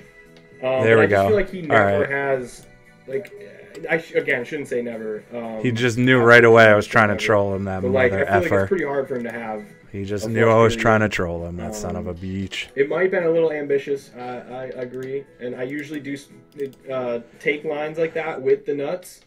But I just feel it's so hard for him to have. And he just leads. If he's gonna just the line he took there, 3-betting pre, checking back flop, it just seems like pocket tens, pocket jacks. That if anybody at Bovada zone poker, these guys can talk themselves into calls. But yeah, I kind of was thinking that, and was wondering if someone would say, like you don't even have the nuts.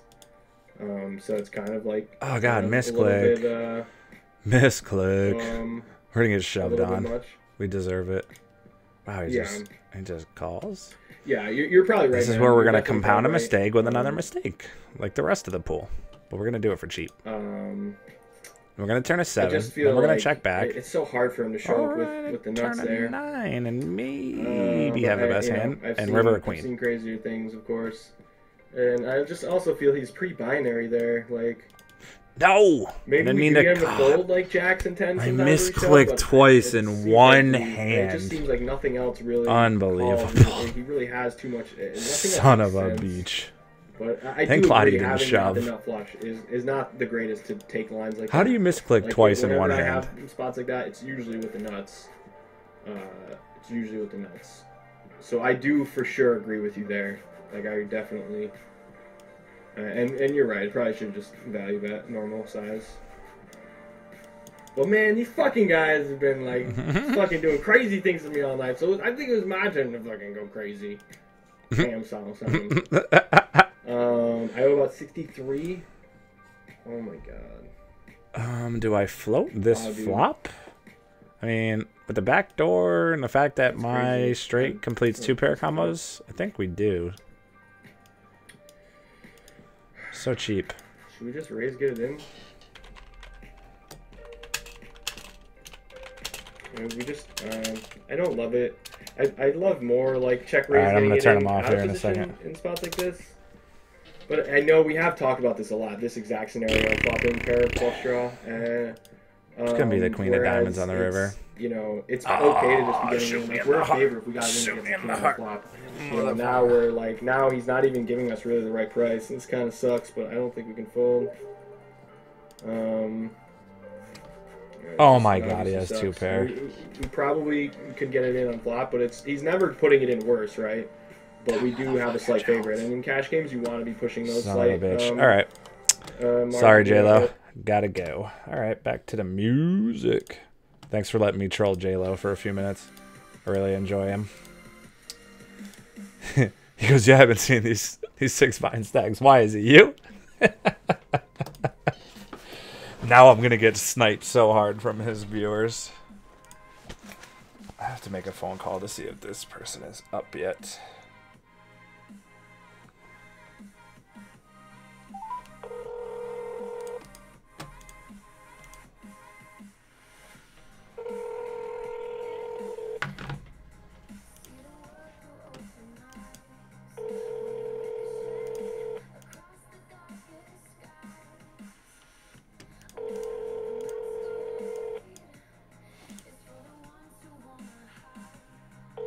I guess he's not awake yet.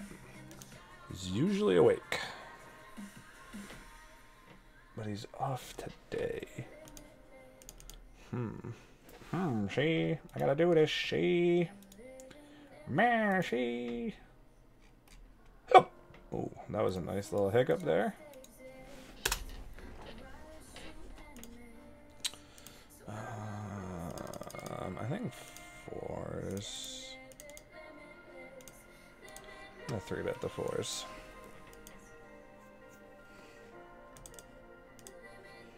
And we're just gonna flop a set.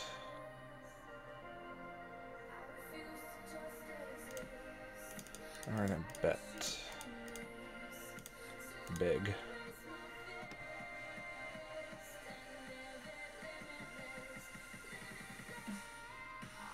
Oh, it's just ship. Ship.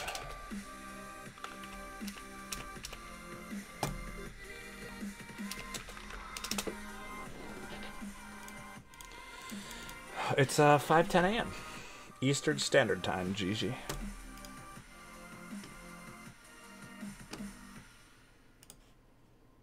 This streamer partnered yet?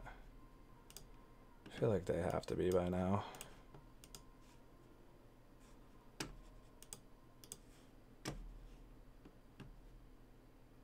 Yeah, they are subscribed. Okay. They are partnered, rather. Cool. Oh, yeah. Back to my GG.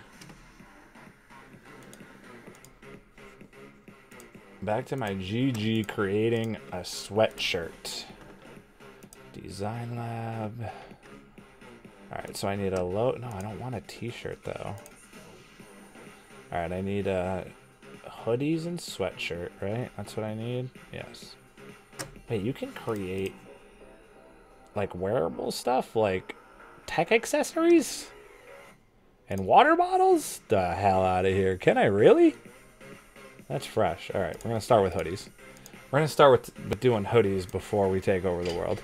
Alright, so she needs, like, a low-cut hoodie. Do they make a low-cut hoodie? Is that a thing? I think you're just going to have to unzip it.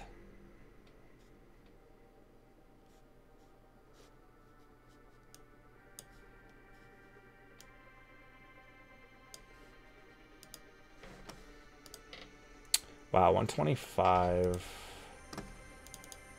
It's just such a small 3-bet.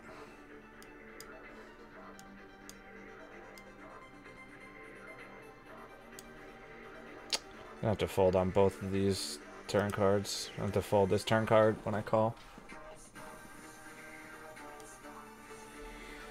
He's gonna value like aces, kings, queens. He's gonna check back like 8s and all other checks. Sweet.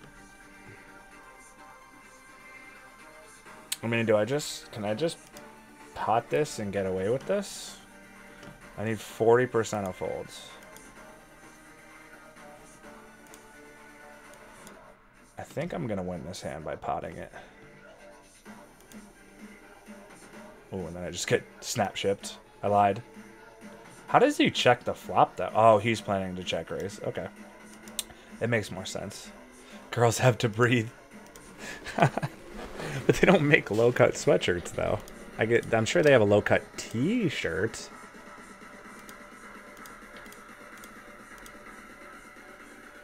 Short sleeves and tanks.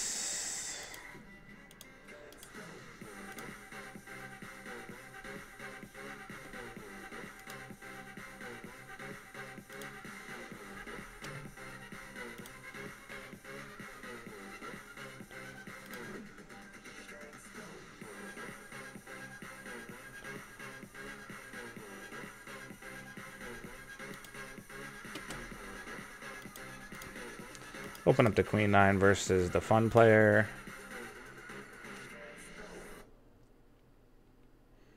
Oh yeah, this is the one. This is the one, GG.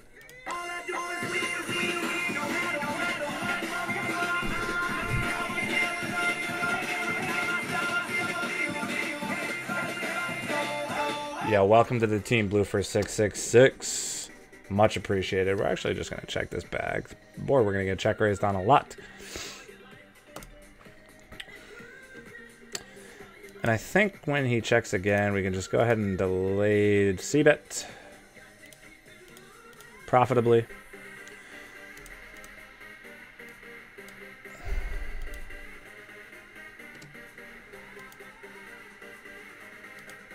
And we counterfeit. Do we counterfeit anything? No, we don't.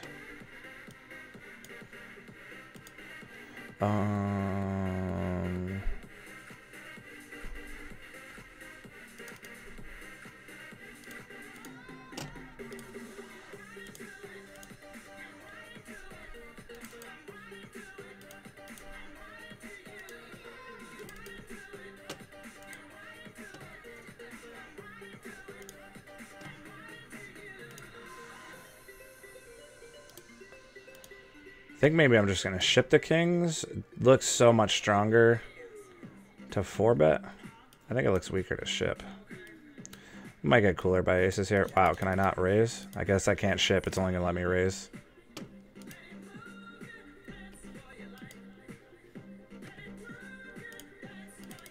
And we're beating queens. Hold, please. Hold. Yes. Give me the money. Give it. Give it. Give it to me.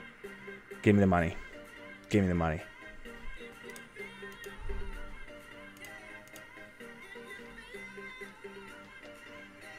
Who doesn't like the cop on top of the donkey?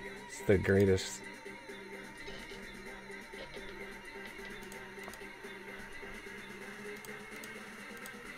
Wait, why didn't I upload the image? What the F?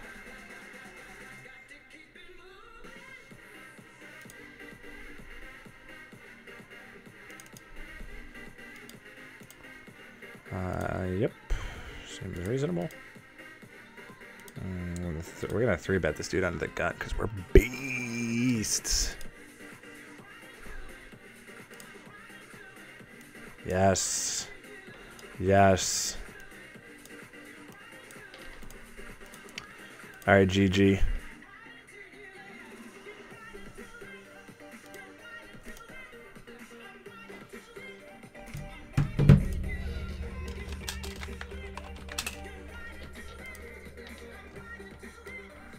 Oh, man down. All right, I didn't break it. We're gonna call with the force.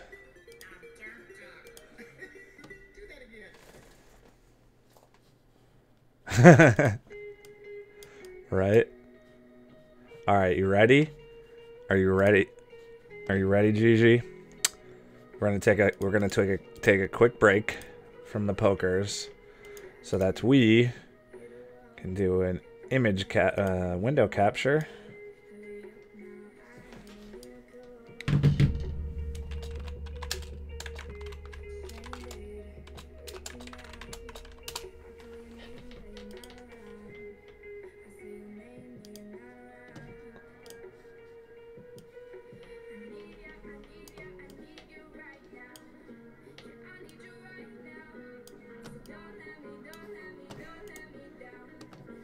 Ready?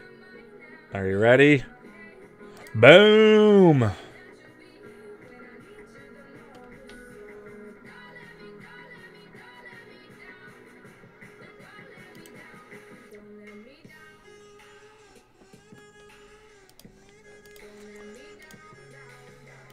I don't know. I think I like it. I think I like it. I think I'm a fan.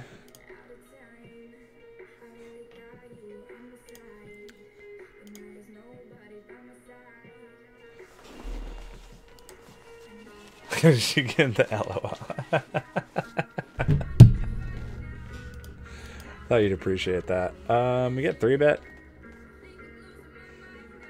I guess we can call. I don't think call is atrocious. I don't think raise is atrocious either.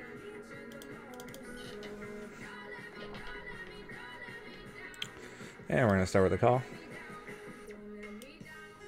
If we are against like queens or kings, actually the 8 is gonna slow him down a little bit. So we can beat 6s, 7s, 9s, 10s, and ace king. We don't need to. I think we just check back pot control.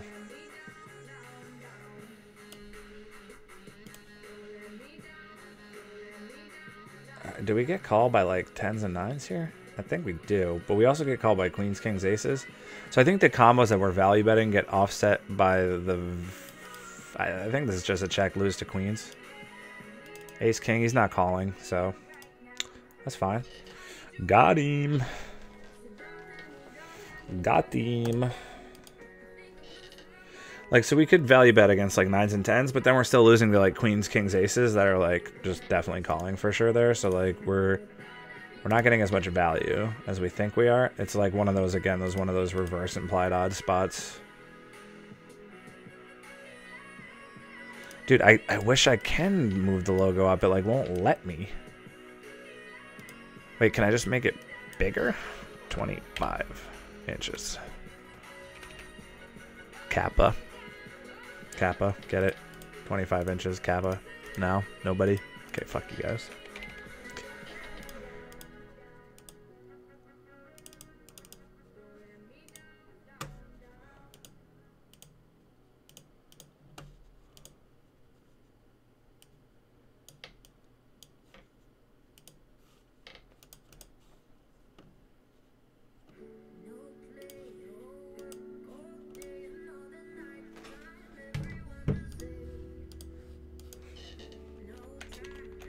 Grinding fabulously or fabulously grinding?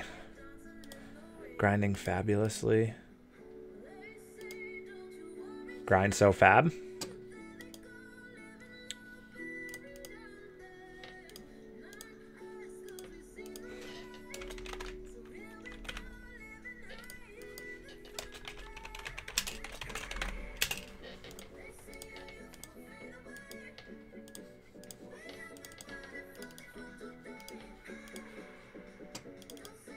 Wow, this guy really triples this off here. Like a limped pot. I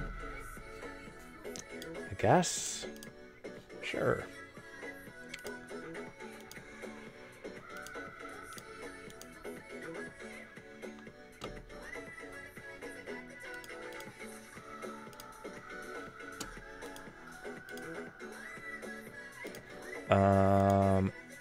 Who opened this? Was this me? Can't imagine it was me. Oh, I have 2 pair. I thought I just had a pair and a straight draw. I'm gonna just pot this.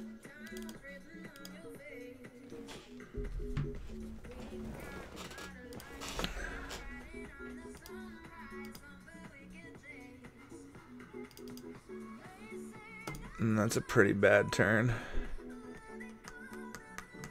And they're definitely going to lead it, unfortunately. It's 4 to win 12. And then we got to assume he's giving us the rest, which he's not. Sucks. Nitty fold. Nitty fold, but it's the right one. It's the right one. You can't check call pot and then lead turn when the diamond connects multi-way and think that they don't have the flush. It's just sucks because we flop 2 pair, the backdoor straight flush draw. And it's like 6 spot to get 2 fat streets of value, but they just turn it. What can you do? But I really only lose like $2 and $1.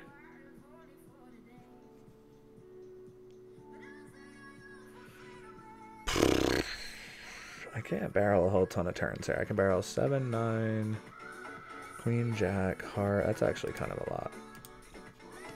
It made me fucking check.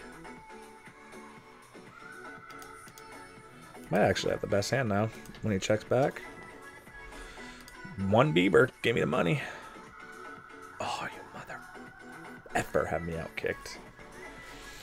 He's probably so happy to call the 1 Bieber. Jack 5, 5. So we open up here.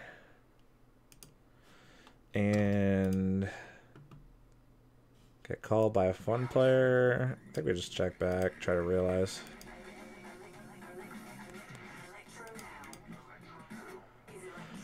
I mean, I just can't see him folding any pair here. Ever.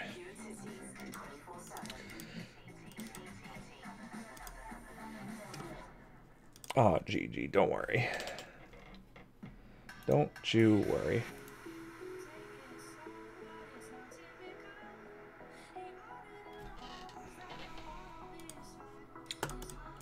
Marv's just been in here forever and just hasn't said a word. So unless he's multi-twitching, he's just sniping me. I see you, Mars, sniping. You snipey sniper.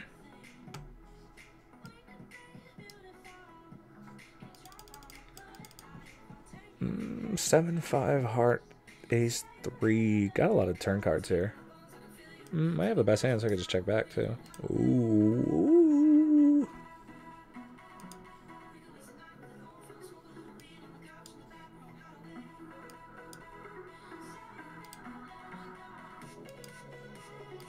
Sucks when I just get beat by a bigger ace. Now I think we have the best hand. I'm a notorious multi-twitcher, FYI. I got you. Well, it's cool. You're supporting people, so there's always that.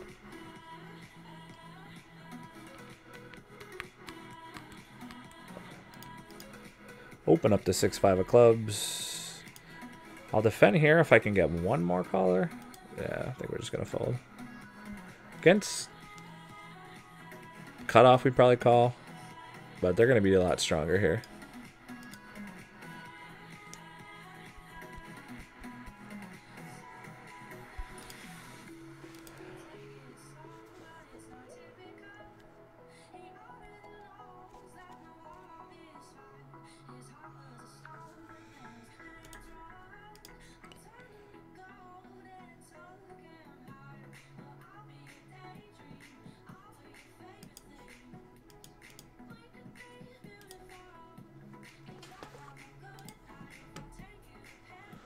I hear lots of things. Has Twitch ever said if multi-twitching is frowned upon? I mean, I can't imagine it is. It doesn't make sense because they're just getting more ads out, which is good for them. That's how they generate their revenue. So I just can't imagine it is. I mean, yeah, it skews numbers a little bit, but I mean, I don't think there's any way for them to really control it. I mean, why can't I... Literally, you could be able to... You could just open up all those streams in a browser anyway.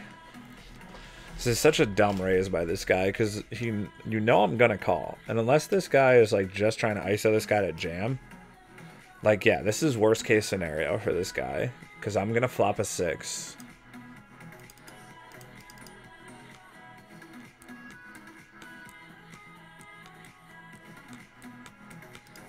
I said I'm going to turn a 6.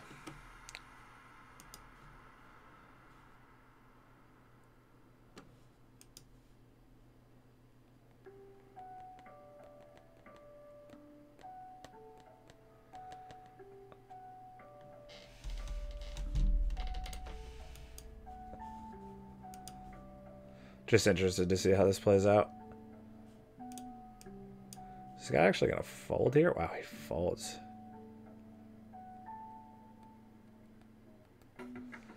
I mean, I haven't utilized it at all, but it seems like it helps people.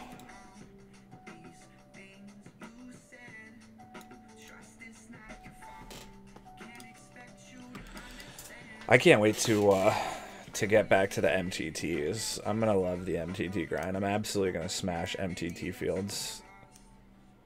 Like, I was such a crusher at sit and goes, so my ICM experience is so good. That's how I grew. I didn't even, so like for the longest time, I was just like crushing sit and goes, and I was like, oh man, I can't play sit and goes forever. It sucks. But then seeing like how everybody just loves MTTs and the fact that like I've improved my cash game as far as I can, I think the ICM experience that I have, I mean, it's probably north of 10,000 sit and goes plus MTTs, so with just like a really good ROI. Thanks, Russ, man, I appreciate it. Hopefully we get the magic button one day. I think we're gonna get it, man. I think we're gonna get it. I think if we stream solid for like another month or two, like pretty frequently, and the numbers are there, I think they're gonna give it to us. Especially once we go and stream for poker news. I think that might open up some doors for us. You never know.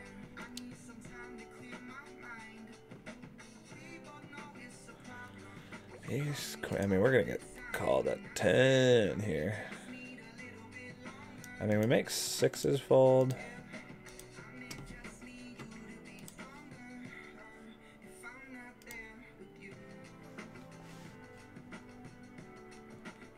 Interesting turn card. Can't imagine you can get a fold now. I mean, we're only really targeting like 4s through 10s. Murray N, could I have a mod before you get big? For sure, man. If you stay for a bit, you can for sure get the mod. I think we have the best hand, but I don't think we can get bet. I think the jack might fold. And I want him to bluff, maybe. How do you have the same hand?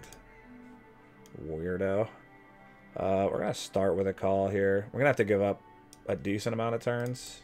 I don't think we have to give up that one. That actually hits our range better.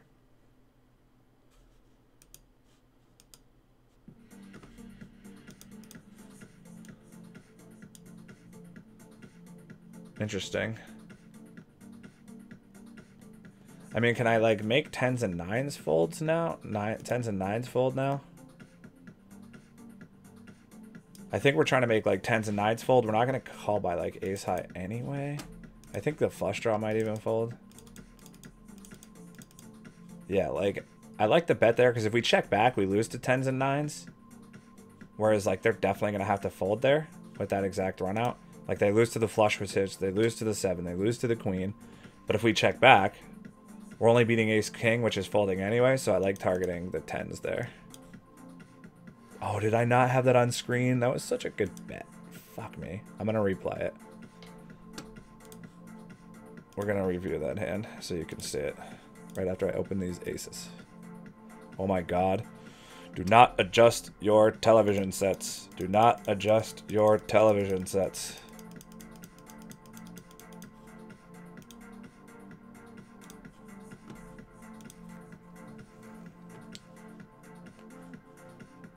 And they both fold the button. Come on. The button never has it.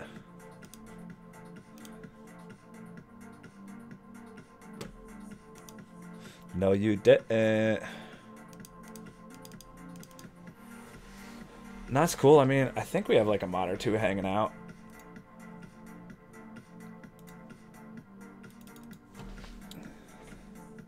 I'll put up the jack of 7 suited. Let me find this hand. Ace 9 8. I think we're actually gonna check here. All right, so this was the hand that I just played that I don't think I had on screen. So I call the 8s with under the gun player.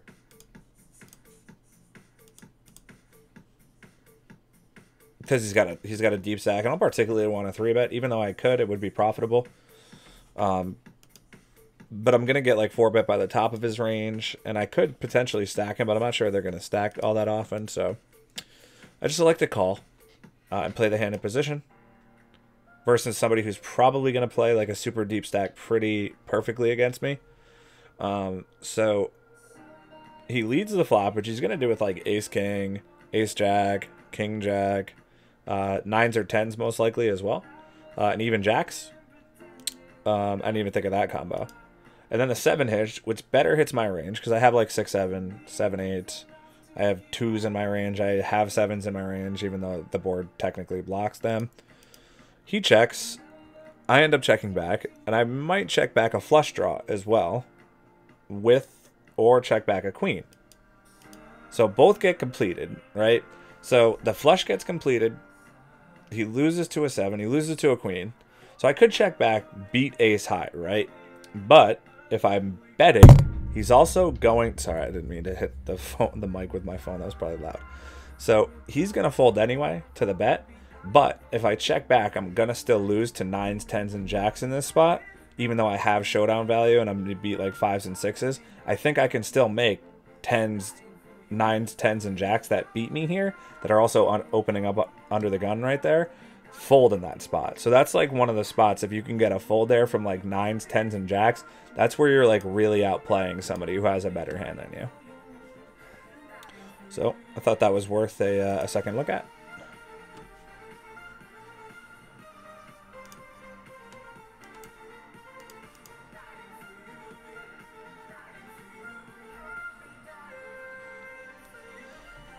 How is this freaking guy not awake yet? This is bothering me.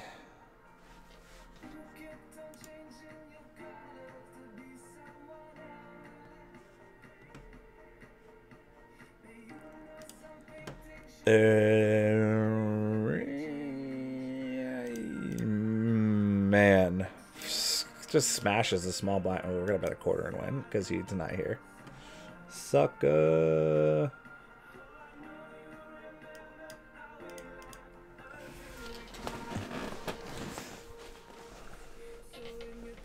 Good analysis. Appreciate it, man. You're welcome.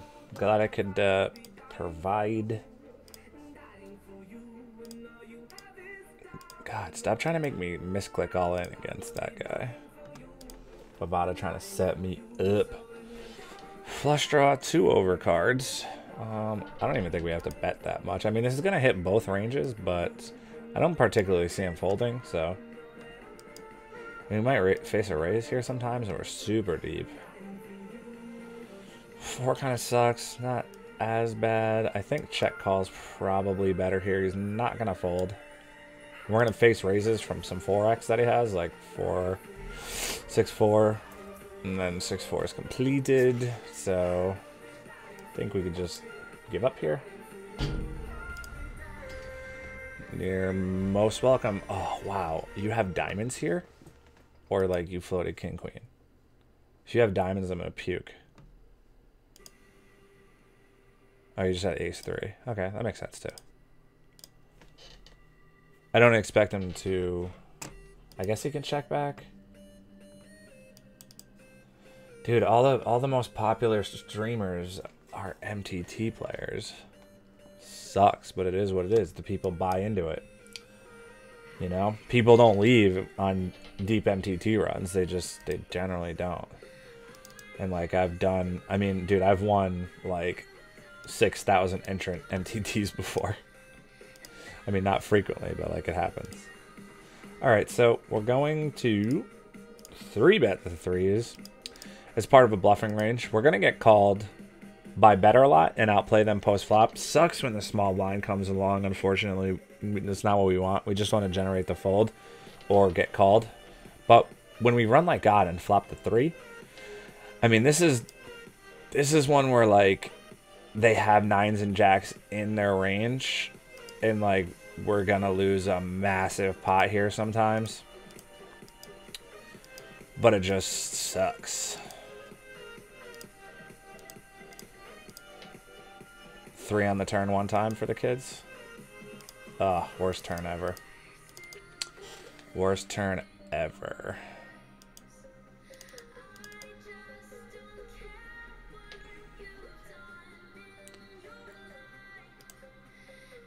If this guy shoves, I think I'm gonna call. Because he can't reshove, and all he can do is call, and then I'm getting like a lot of implied odds. So 13, win 32, so almost 3 to 1. I think I'm just gonna opt for a flat call here. Oh yeah. Oh buddy. I think we're just gonna ship river.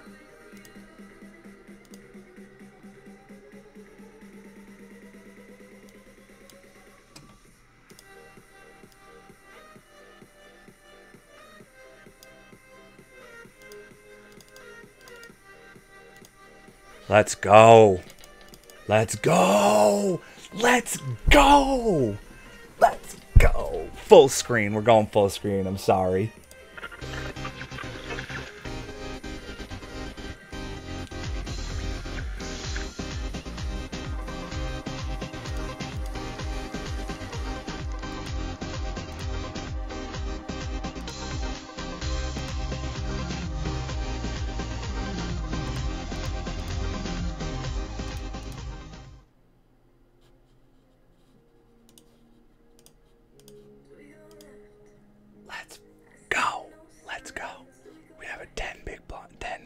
I said 10 big blind. I mean, we have a 10 buy-in stack. Is it time to troll J-Lo again? With the is he still streaming? Is J-Lo still streaming? He's still streaming. I'm gonna watch his stream, like on the bottom, to see if he gets against the. Wow, there's somebody with a. Oh, that's me. Okay, I was like, wow, there's somebody with a 174 stack. It's me.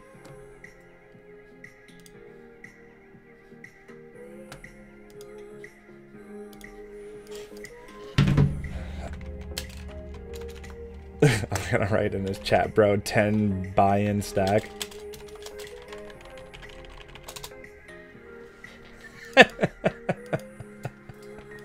Oh yeah, let's review the hand. Fuck it, right? That was dope. That was so dope. Let's review the hand. And I'll explain my thought process.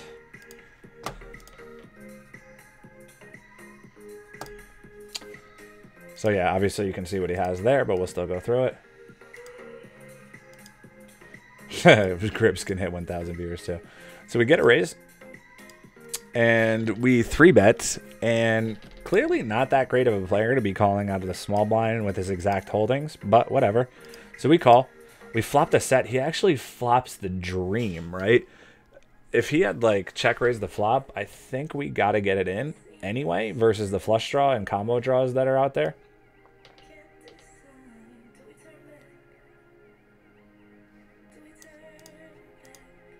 So we bet 3/4 pot. Pretty reasonable, I think. He calls. Turns a flush. Pretty obvious he has the flush at this point.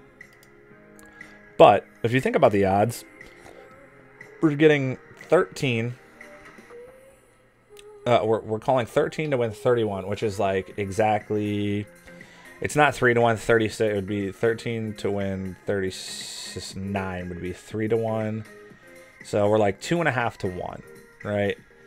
So that means we have to boat, and then we have Jack 9 3 2 as an out. So 3 jacks, 3 nines is 6, 8 with the, or 7 with the 3, and then 10. So we have 20% equity. So that would mean we need to get 5 to 1 immediate. But if you calculate the fact that he has, it's 13 to win 100, it's a no-brainer because we have 20% equity and we know we're going to get the rest of his stack with the flush most likely. And we need 5 to 1, which I think we're getting implied. We're not obviously getting 5 to 1 pot odds with the call. So if this dude was just like full stacked, like if he just had like 25, obviously we have to fold in this spot because it's a losing call. But given the fact that when we boat up, we're most likely, given the fact that it's a 3-bet pot, going to be jamming the river here. And we're going to get the other 70, which we did. It becomes a no-brainer because we only need 5 to 1. So we need to get 65 and we end up getting 83. So it's a huge win for us. So, that's that.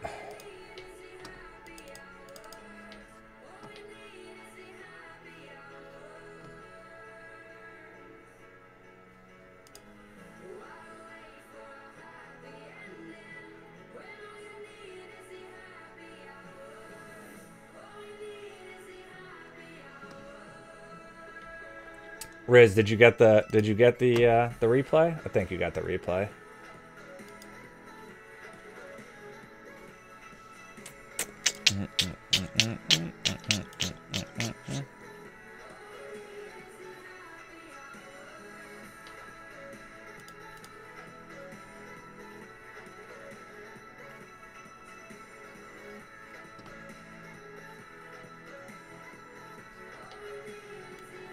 I mean, we're just running so pure. I'm just gonna call out of position.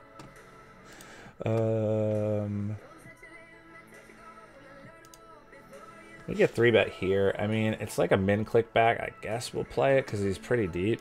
He might make some big mistakes.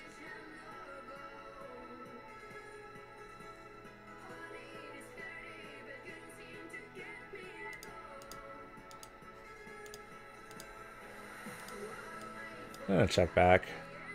I expect them to really fold like ace king or anything. Checks again, maybe just letting us realize the equity. I mean, he's definitely not folding like ace high, probably not even king high, and definitely not any pair. So we just check lose here like 90% of the time. Yeah, he's just not folding that there.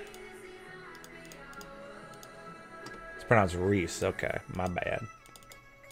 He had king 9 of clubs, so I actually flopped a pair and a flush draw on a 3-bet pot and just like check called, which is weird, and then led turn for not the right amount.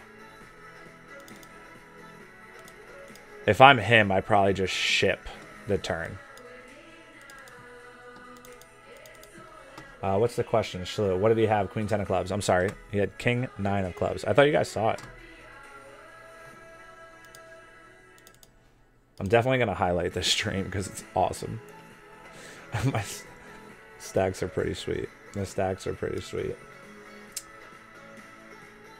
Why can't I run like this when I get the Kevin Martin 900 person host and they just see me get slapped for 5 buy-ins and call me a donk? So never lucky. Never lucky. It's the worst, right? It's the absolute worst defending Jack 9 faux show. Probably even check call once. Maybe. Actually, I don't think I can get paid unless I run off clubs. That price pretty tempting though. I don't think I'm going to get it all on club though, unless he has a set, and I don't think he'd bet the sizing with a set. I didn't show the river? What kind of streamer doesn't show the river?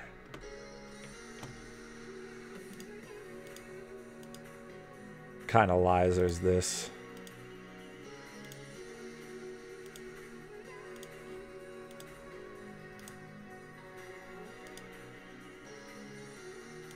Running bad and not showing the river. Alright, let's try this again.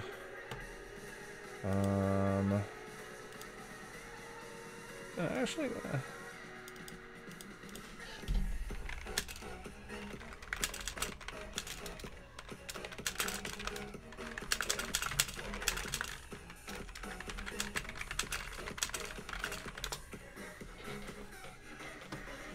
probably could have just said that live.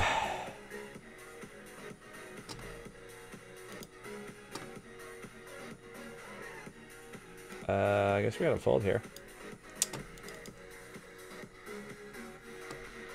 Oh, I am the riverboat captain. That's like the 3rd time that's happened tonight. I am the riverboat captain. Yo, Donk, you gotta see this hand that we just played. It was nuts, bro. Let me set this out. And I'll throw the window cap up again. So this dude opens from hijack. I decide to 3-bet to take away the initiative and outplay him when he has better pairs than me. We get called from small blind, who's massive deep, almost 400 big blinds. And we get called, so we go 3 ways to the flop. We flop the set, the dream, right? Combo draws on board. Massive deep stack. So we bet 3/4 here. We get called. Then we get called again, which is like, oh man, definitely against clubs. Maybe even... I like 3-betting with 3s because I outplay better pairs than me opening from that spot instead of just call folding. So the turn is the deuce of clubs, and he bets 13 into 30. So I'm getting like 2.5 to 1. And with the implied odds with the 70 behind, I think if he's a bad player, I'm just going to get it all if I pair the board. Because I don't think he has a set at this point. I think he check raises the flop if he has 9s or jacks. So I think at this board he's got like ace, queen, ace, king of clubs. I call. I river the boat. He doesn't decide to check. He leads, which leads me to believe he's just not folding his hand at this point. I jam. He calls. I show the boat. Wow, he doesn't show his hand? Weird.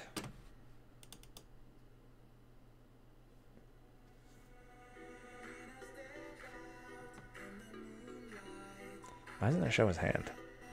It's weird.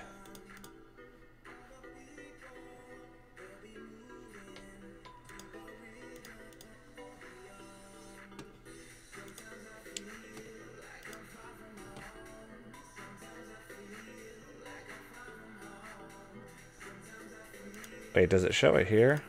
That's why. It shows it at the beginning, but it doesn't show it at the end.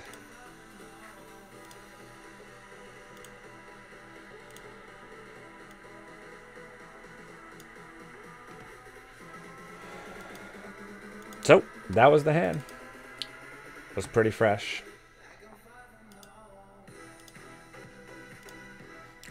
And now we're sitting on 10 big blind. Now we're sitting on a 10 big 10 buy-in stack.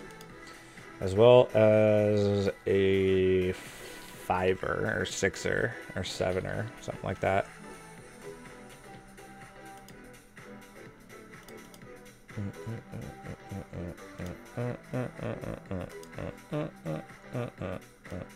Oh my god, I have 2 pair. How do I have 2 pair? I'm actually just gonna should I just check raise? Check raise, ship turn on a brick. I think that exact turn is going to improve his range. Sometimes he improves to jack 10, 9, 10, but I think he's also going to improve like his flush draw, combo draws. I'm actually just going to ship it. See if we can get called.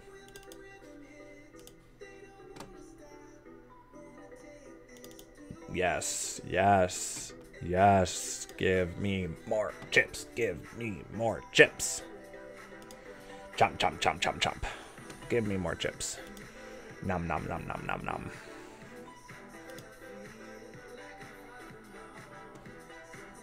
We're going to isolate this dude limping under the gun.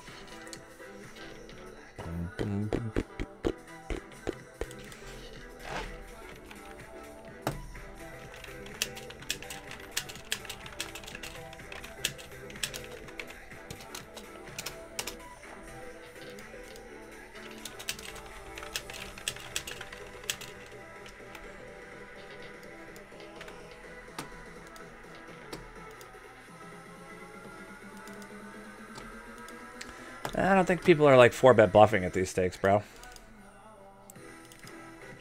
They're just 4-betting the top of their range. It's not like the bigger stakes, man. They're pretty straightforward. Like the only hand that's gonna 4-bet that's better than mine is like, or worse than mine is ace king. That's it. I think I gotta go for a 3. I'm gonna get called. I'm being in a weird spot. Oh god, we flop sets. We flop so many sets. Why do we flop so many sets? I mean, I could lead here.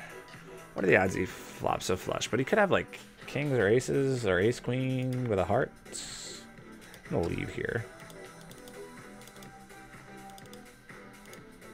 Interesting. Interesting. I very rarely lead. That might have been the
We got the donks.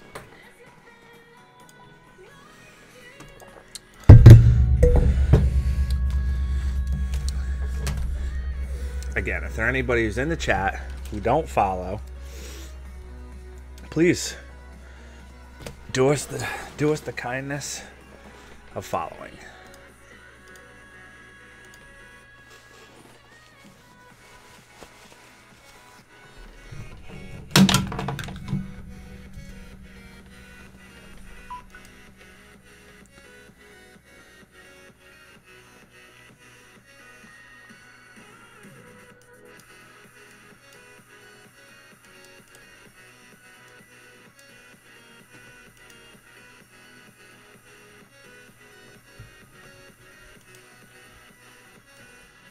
Open up the 3X. And we just check back here. And I don't think we can get any value here. Just going to check, hopefully showdown.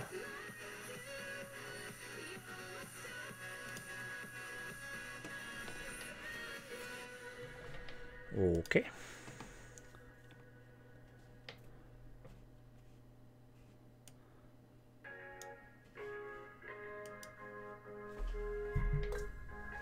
Ow.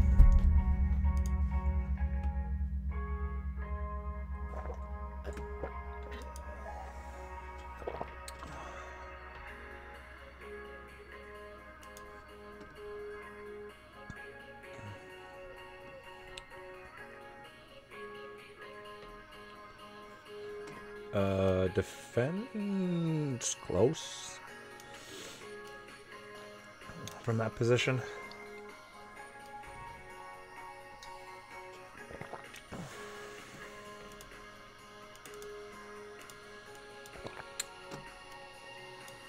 Probably should have bet here to get better ace to fold.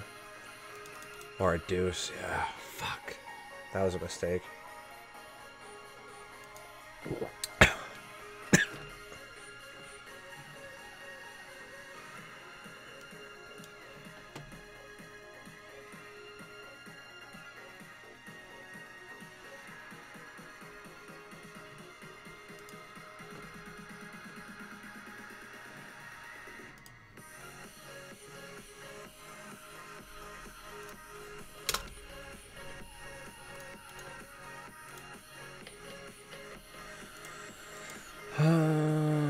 Yeah, open up the ace-5 and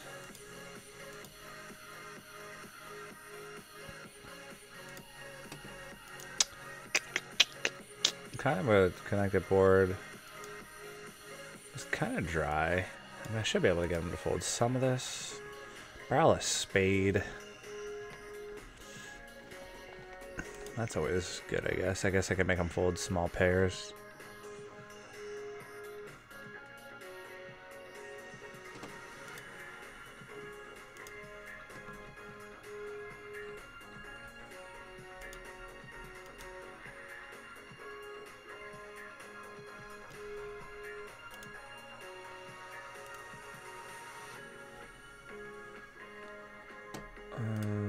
Open it.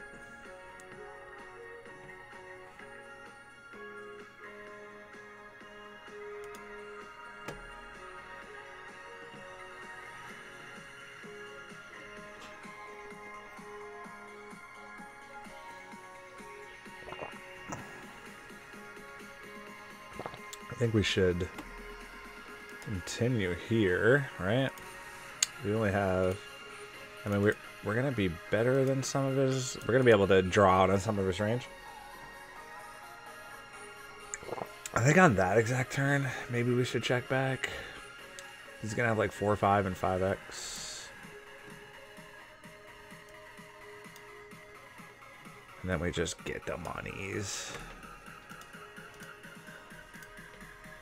Punish. We will punish.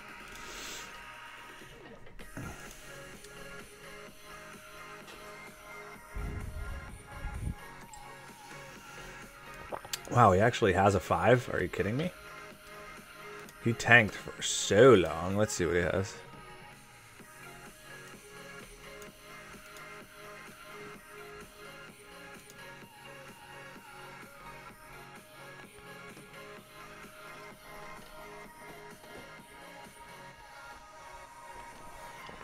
ISO coming your way. Don't, friend. We're going to defend the 10-9 just because I'm running like God. Flop a flush, Dreezy. 2.5 to 1. I mean, 3 to 1 would be nice. 3.5 to 1 would be nice. 2 to 1 seems reasonable. And check.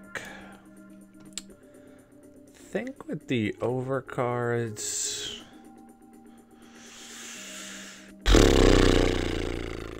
I think we're gonna fold the flush draw. I think we're gonna call with the overcards actually on this board.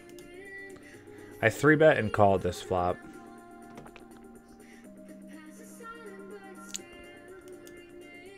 It goes check check. I think I'm gonna shove here. I don't think King Jack checks. I think King Queen or Queen Jack might call here. I think with the draws, I'm gonna just get it in versus these guys. I think I'm just gonna get it in better.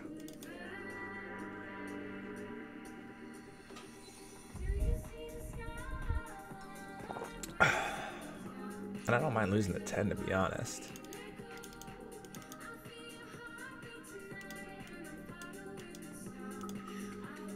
Is this thing gonna let me raise a normal size? Ace Jack, let's hold. Let's go. Let's go, boys. Let's go. Wrecking motherfuckers tonight. We got this flop too. Definitely gonna continue.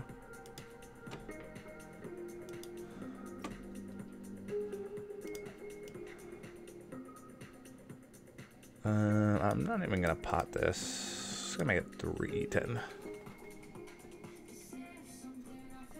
I mean, I can't imagine you have a 3 in range.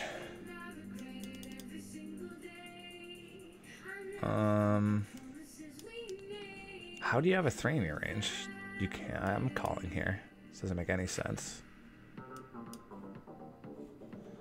And we're just shoving against.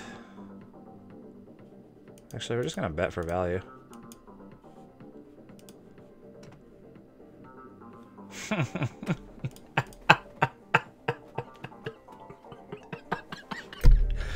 Oh man, what a heater. What an absolute fucking heater.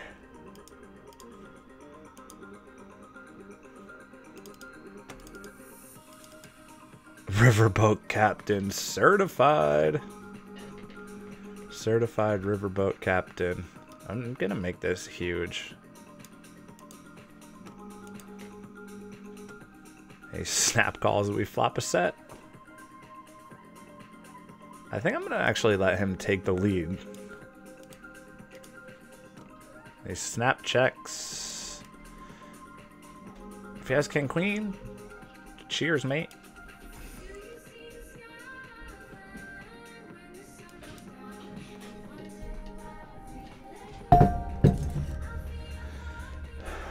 Cheers, mate.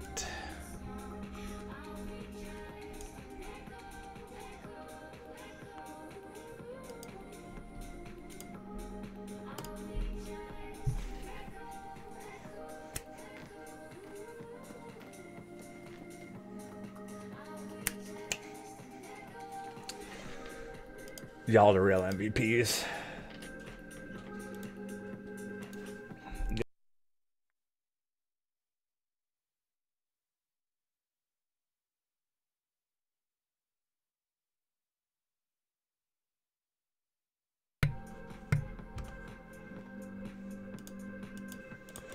I'm an animal, Night Vein.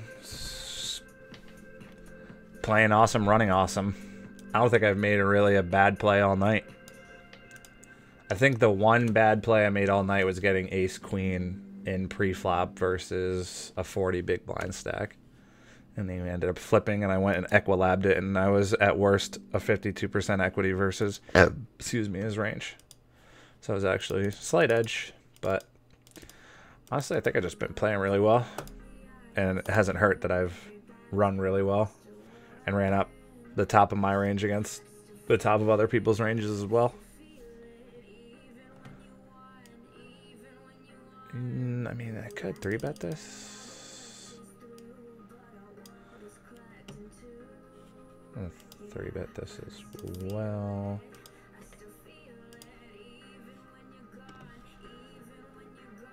I think I'm actually going to just check this one back because he's going to have like ace, queen, queen, jack in his range. And we're still going to be able to make like 5s and 6s fold with a delay.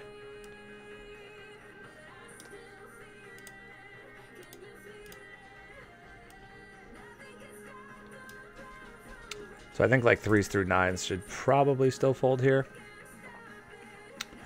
Guessing he probably isn't calling with 9s or 10s here. We're probably just going to lose to like ace, queen. 7s? Wow, I actually thought he would fold 7s there. Okay. I mean, that's the hand I'm targeting. So, what can you do? Whatever amount I have on my 2 tables is the amount of buy-ins I'm up today. Which is 230 plus 200. So I'm up 237 plus 192 makes 200.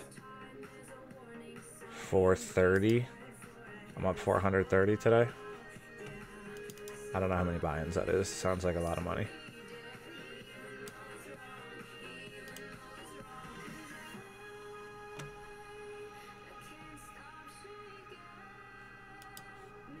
Wait, somebody just...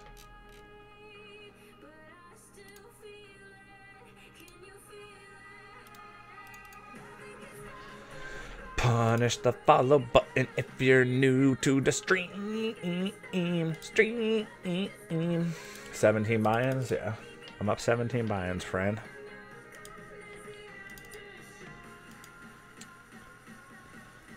Oh, you fucking counterfeited me. You know what that means. $3. Should I show? Should I show? Put them on life tilt. I mean, we can't shut on and win. I gotta bet $3. You think he showed? Yeah, it's pretty awesome. I mean, I've been due, bro. I've been running like absolute garbo. And I think people who have watched the stream can attest that I was getting pooped on for a while. And now it's just, I was just coming back around. I mean, it is what it is. I was playing awesome, getting it in great, and just losing for long periods of time. I was due. Isolate the ace-jack. Fauchisi. Fold here, obviously.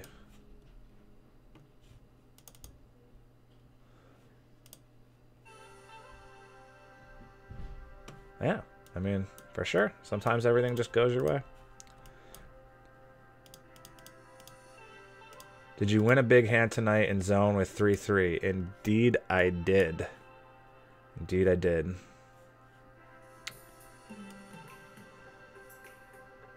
Indeed, I did. Hopefully, it wasn't at your expense. Yeah. I think we can win this ace-jack hand. Giving this run out.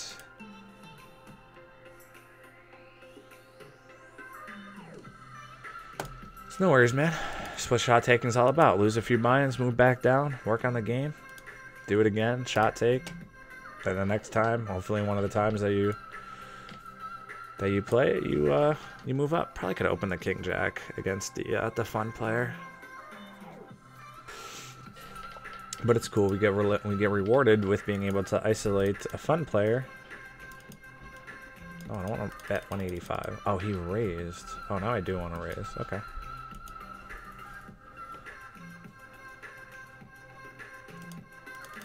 Had K9 of clubs. I'm sorry, buddy.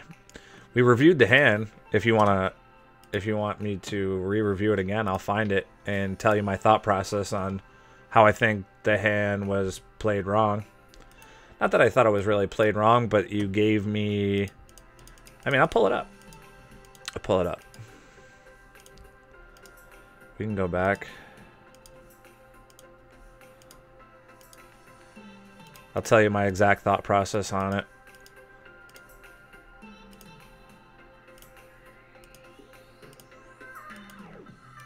I don't know how far we have to go back, but I think I should be able to find it.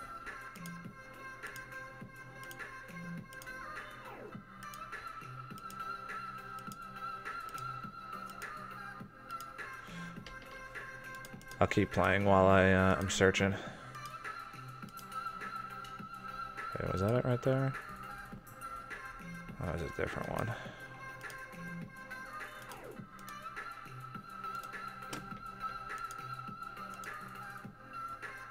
How did you find this, how did you find this stream? Now, I know it was a while ago, but I probably should still be able to find it.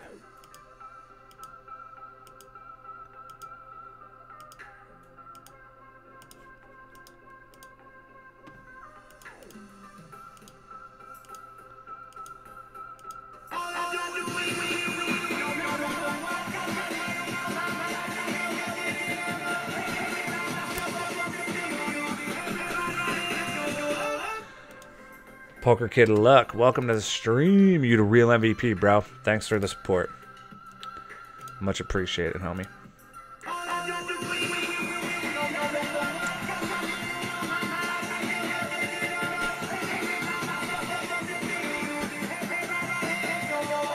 Alberco, welcome to the team, man. Thanks for the support. You the real MVP, bro. As I search for this hand that happened a while ago. So many follow trains. Yeah, I don't understand why it's echoing.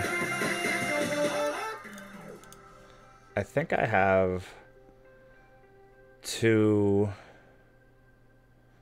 Twitch alerts. I'm gonna delete one, see what happens. Boom. Now I'm just not gonna know when people follow.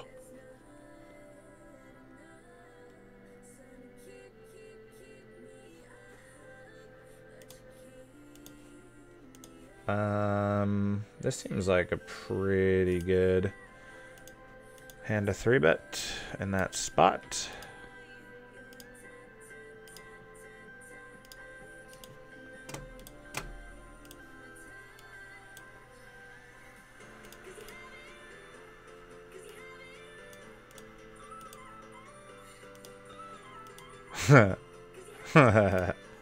Yeah, man, I'm sorry about that. That's a tough beat, man. It's a tough beat. But if you hang out for a minute, I'll definitely give you my opinion of my thought process. And I think most everybody agreed with how it went down.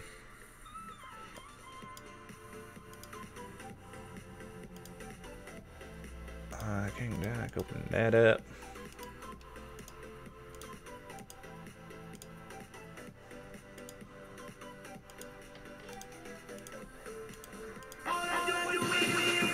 How is it still echoing? And then it doesn't even bring up the person who followed. Sorry, bro. Mother effer. I have to fix that immediately. Hold on. I'll figure out who followed me in a second when I go to Twitch alerts.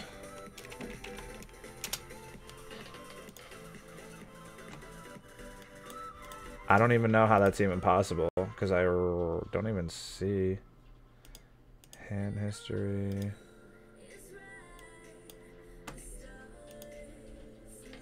We're gonna bet here. Pretty white and connected. I don't want to bloat the pot just yet. Grolosh 007, welcome to the team, bro. Thanks for the follow and the support. Much appreciated.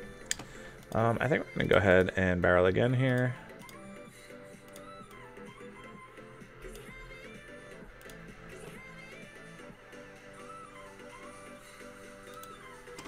Ten of diamonds. We're definitely gonna lose here. We're gonna lose to the flushes. It's the sickest part. But we're gonna chop. Best case scenario. Let's go. I can't believe that happened. He probably thought he was gonna lose. I would have thought I was gonna lose if I was him because I had the same hand and I thought I was gonna lose. Because I thought I was gonna lose. I don't know what to say. Yeah, copy.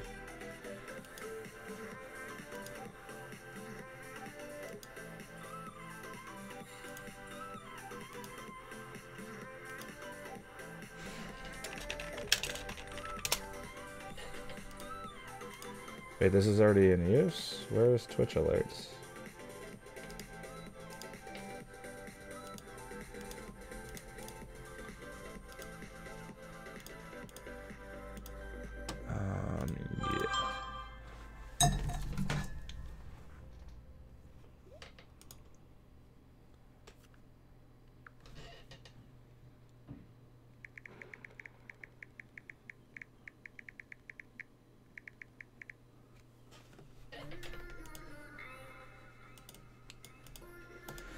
Bear with me. I'm still working on the threes hand if you're still here, bud. It was a while ago.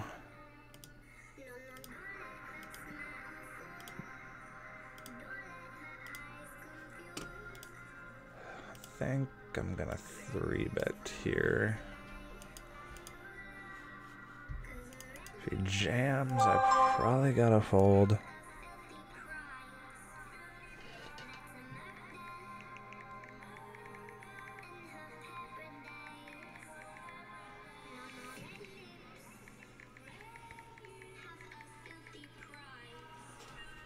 $8, 8, 5.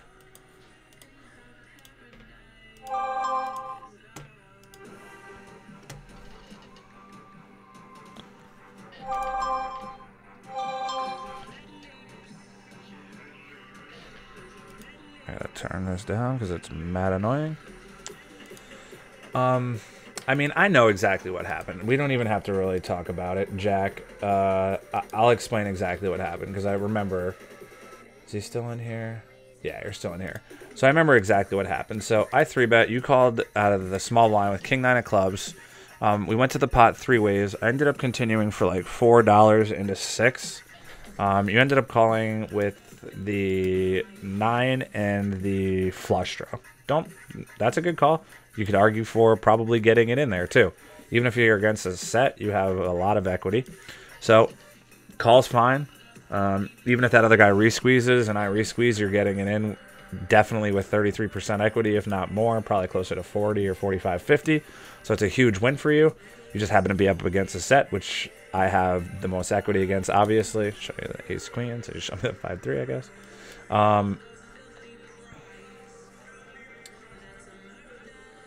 Yeah, but there's not really reverse implied odds for me because I'm the one who 3-bet. He's the one with the reverse implied odds, not me. He doesn't have jacks, queen, kings, aces. I do. He has like those. He has those poopy pairs that he's gonna like pay me 2 streets and then check back river, and he's like, But yeah, so you ended up calling the 4 into 6, which is fine. You're definitely getting the pot odds and implied odds, given the fact that our stack depth is enormous. Then you turn the flush, and you bet. The pot is now, I bet 4, and that other guy calls as well. So it's like 4, 8, 12. It's like $16 or something. And you ended up betting, I can't remember the exact amount. I think it was like $13. But it was, you were giving me 2.5 to 1 to call immediately. And I was getting 5 to 1 immediate odds. So like I wasn't getting the pure pot odds to call you, but given our stack depth and you defining your range as a flush, and I know you're capped out at a flush once you lead the turn, and me boating the river, I have the implied odds to get the money back. So it's a winning play in my opinion to just call there and see if I boat river and fold. Then when I boat river, you end up leading, which lets me know you're never going to fold. I'm never defining your range as a better set than mine. I think you check raise flop when you have jacks or 9s there. I don't think it ever gets like check called through and then lead a club. It just doesn't make sense for a set. So I know that at that point I have the best hand 95 times out of 100. And then you lead in an amount where you most likely can't fold, and you have a pretty nutted hand and a 3-bet pot in a really deep stack, and I just shipped it. And when we did all the pot odds calculations with your bet sizing on the turn, I needed 5 to 1, and I was getting like 13 to 1, or I don't remember the exact odds, but I went back and replayed it, and I was getting really, really, really good odds with the implied odds. So it was like a home run for me.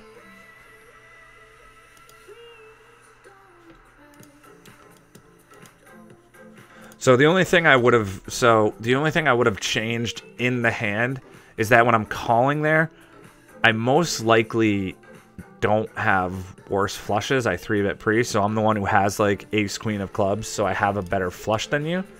And then when the board pairs your hand is pretty much a bluff catcher, in my opinion. You have to just check call, because when you lead, you put so much of your money into the middle that you just like have to call river when I shove, because you just have so much equity versus how much is left. So the only thing I would have changed for you personally was that you just check call. He cold called out of the small blind with king 9 club. The flop came jack 9 3 club. So he had middle pair with a club draw.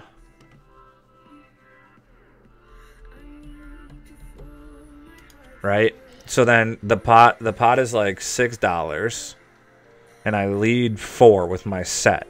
He calls, so I'm never giving him jacks or 9s or jack 9. I think those hands go in right then and there, given the fact of the 3-bet dynamic, as well as the fact that we're really deep. Yeah, I'm not saying I'm saying once we get to the flop. I mean, I wouldn't call out of that spot. I don't think it's a winning play. That's your thing. We're both deep. I get it. Maybe you're thinking that if you smash the flop, you might be getting a double up. So I get it as far as like the implied odds. I don't think it actually, given the fact that we are super deep and I don't see his hand coming all that often, and a lot of players won't see his hand and they will stack off in those spots versus him for exactly what happened. Like most people, like when you lead in that dynamic and you're playing against like a recreational player, they just stack off to you on the turn when you hit the flush because they have the set praying you're gonna fold, and then you just wreck them. So for the implied odds factor, I don't mind the call out of with the king 9 suited. You know, board could come 9-9. I'm not really giving you 9x in your range, and I'm paying you a lot too. So for that, don't really mind it. But once the flop happened, I don't mind the call. You have so much equity, you could even get it in there. That would be cool. You decided to just check call because you have so much equity. Maybe you turn a 9. I definitely don't see your hand coming then, even though you're getting coolered. Maybe I have aces or kings or queens. Then you're still getting it. Then you turn the flush, but then you just gave me too good of pot odds. You had to literally just like jam or at worst like pot bet it to make sure that like I have absolutely no implied odds. But when you bet like the 13 or whatever it is to win 83, it's just an absolute home run for me to just see if I can boat the river, which I did, and then I know I'm getting it every time. Because you pretty much define your range as a flush.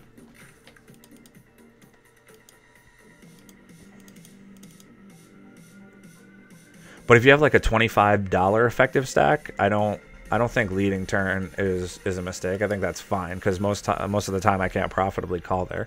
But with your stack depth, I could just check this. I opened here. I think I'm just going to actually check this back. I probably wouldn't check back. I'm going to go ahead and lead now. Probably wouldn't check back diamonds or an ace. So we probably call twice for the king, actually. Especially if I have a king with a diamond. Oh, worst card ever. Check lose. Ooh, you just have a 5? Okay. And that's why I rat hole, ladies and gentlemen. I don't even know what that means. But yeah, I don't even know if he even heard anything that I was saying. He might just be sitting here stream sniping me, but hopefully you learned something out of what I said.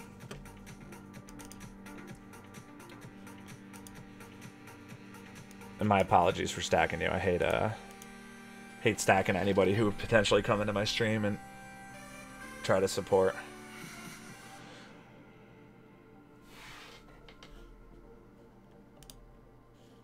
I mean,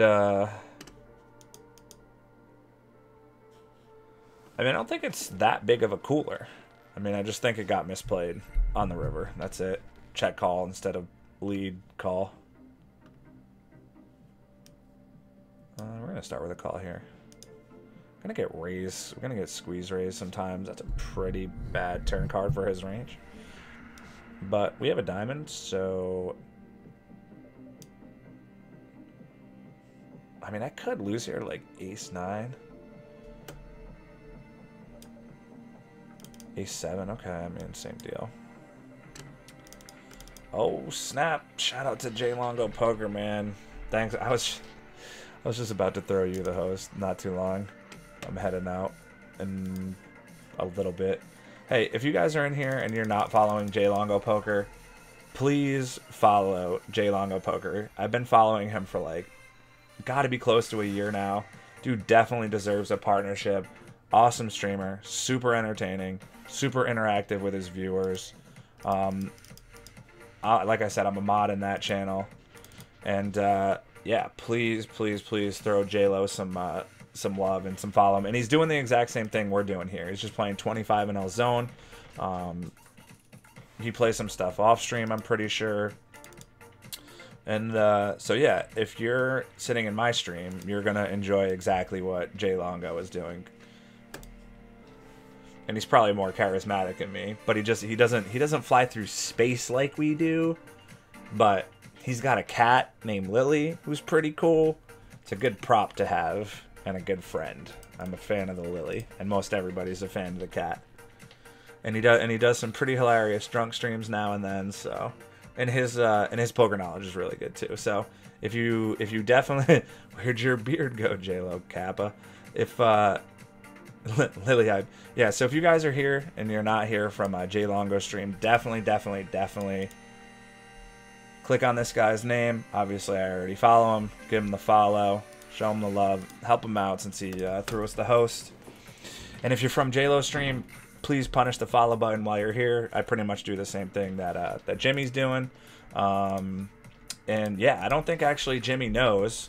I was approached by people at Poker News, and I'm going down to New Jersey to shaved it for 1K. I've asked him how much it would take, and he said 1,000 wouldn't even be close to the amount he would need to shave his beard. But yeah, so I got approached by Poker News to be a part of their stream team, so I'm going to be going down to New Jersey to sign up for a PokerStars New Jersey account, because it has to be regulated, and I'm going to be streaming on Poker News, and they're going to try to work out me streaming with one of the PokerStars team pros, Sam Abernathy, Courtney B, or Gripst for like a dual stream, and I'm going to try to get another streamer to do a dual stream with me as well, with one of the kind of races that we created and we talked to Sarah Herring about, and she absolutely loved the idea. So that's what we're going to be doing with Poker News. So we're going to be streaming with Poker News and hopefully doing some awesome stuff with them. So yeah, man, Sam Abernathy's, she's bad. Word of advice from J Longo Poker: use a delay. Trust me, bro. I know. Flop my hand. What up, son? I know I should use a delay, but it's tough to snipe. I think J Longo will tell you it's pretty tough to snipe. I mean, granted, I have massive stacks. It must have been kind of interesting seeing the massive stack on the other end as viewers, right? Have a good night, J-Lo. It must have been interesting to see the massive stack on his side, and now you get to see the massive stack on the side of the player. That must be pretty interesting for people who are tuning in and for playing against it.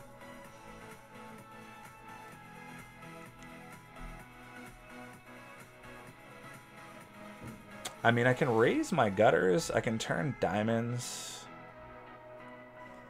I mean, is he ever folding an ace? I argue he doesn't fold the ace. If I raise here, he's a rec. It looks like a rec fun player. I think that when we call, though, he might give up like 7s, 8s, 9s, 10s.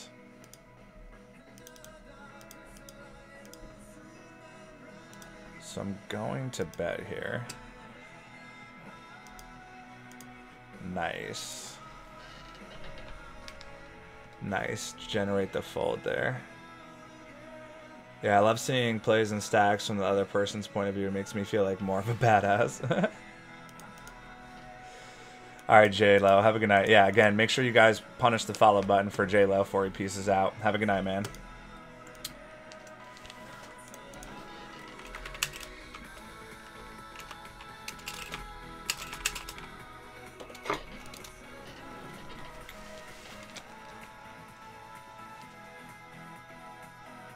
Oh, are the Twitch alerts not working? Am I getting follows right now and I don't even know it? Because the Twitch alerts were messed up before.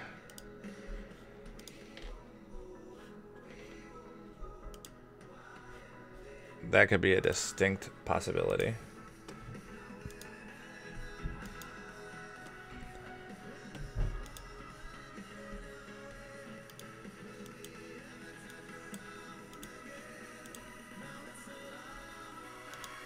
Oh no, I haven't gotten one yet. All right, cool. Fair enough. If you haven't followed, follow so I can see if my Twitch alert works, Kappa.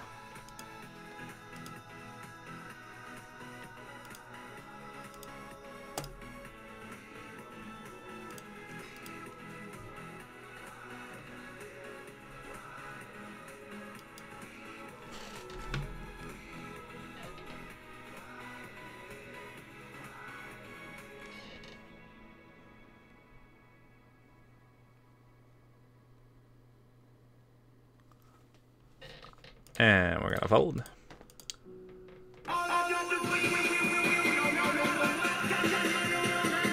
There we go. BPS Hungary, welcome to the team, man. You're the real MVP. Thanks for the support, man. Much appreciated. There we go. I didn't know if it was working or not. They back up though. Much appreciated, bro. Thank you, thank you. Yeah, so I think if you enjoy the JLo content, you'll really enjoy the content here. I created the world's first .poker domain with my partner that we're turning into like a training school to help people who have never played the game to get like Twitch people who haven't played the game kind of into it, so we can get kind of fresh faces in for the people who have some skills, and we want to. And 10-8. And Matt is Matt Sains. He's a coach, and he is a Instapoker Pro on the website and app Instapoker. The website is www.instapokerpro.com. I'll put it in here if it lets me. You can check out the coaches page where he's listed with like a lot of the most notable names in the game: Antonio Esfandiari, Jonathan Little, Dan O'Brien. I think Huckseed might be on there. Could be wrong, but you're just gonna find him and his coaching pack on the app, and it's just like the first app that he published. It's just the first of many packs that he recently published to them. And yeah, so the website grinderdie.poker again is the world's first .poker domain. We're going to be doing podcasts. We did the first one with we actually did JLo. We did a podcast with JLo. That one's ready to go as soon as the site technical difficulties that we've been having gets fixed by our web developer. But once that happens, we're going to launch the JLo one. We're going to launch the Matt Savage one. We're going to launch the Blair Force one. We're going to launch the Ryan Araquezo. So Matt Savage is the TDA creator. He runs the World Series of Poker and the WPT. He also runs TV shows for, I think I'm going to underrep my hand on the AK because we're so deep. And he's just been, I think we're going to float here too. He's going to check back a lot, even with like his ace highs, and we're doing better than a lot of his ace highs. And he checks back. And I mean, he probably checked back exactly the 4, but if he checks back like ace, jack, ace, 10, it's a nice little win for us.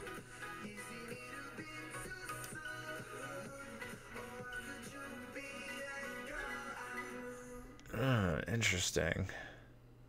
I mean, kind of hero-ish. Kind of hero-ish if you're trying to make like... I mean, he's got to have a pair here, but the price is too good. Yeah, that's fine. That's fine, my friend. What the hell was I talking about? Oh yeah, Matt Savage. So he created TDA, did an interview with him, also did an interview and a podcast with Ryan Araquezo, who's the 2012 World Series of Poker national champion, which is invite only for all the top players in the world for that particular year. He won it, took it down. Snowing pretty badly in PA right now, huh? Okay. And so we did the podcast with Ryan. Ryan told us some of like the most personal stuff you could ever hear. I let a close friend listen to it. Can we squeeze here? I mean, we got a better hand range than he does.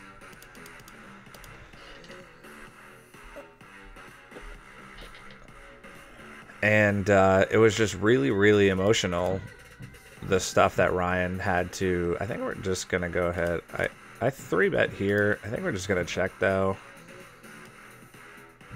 I mean, like, I got like 6s or 7s to fold. I think I've checked to a...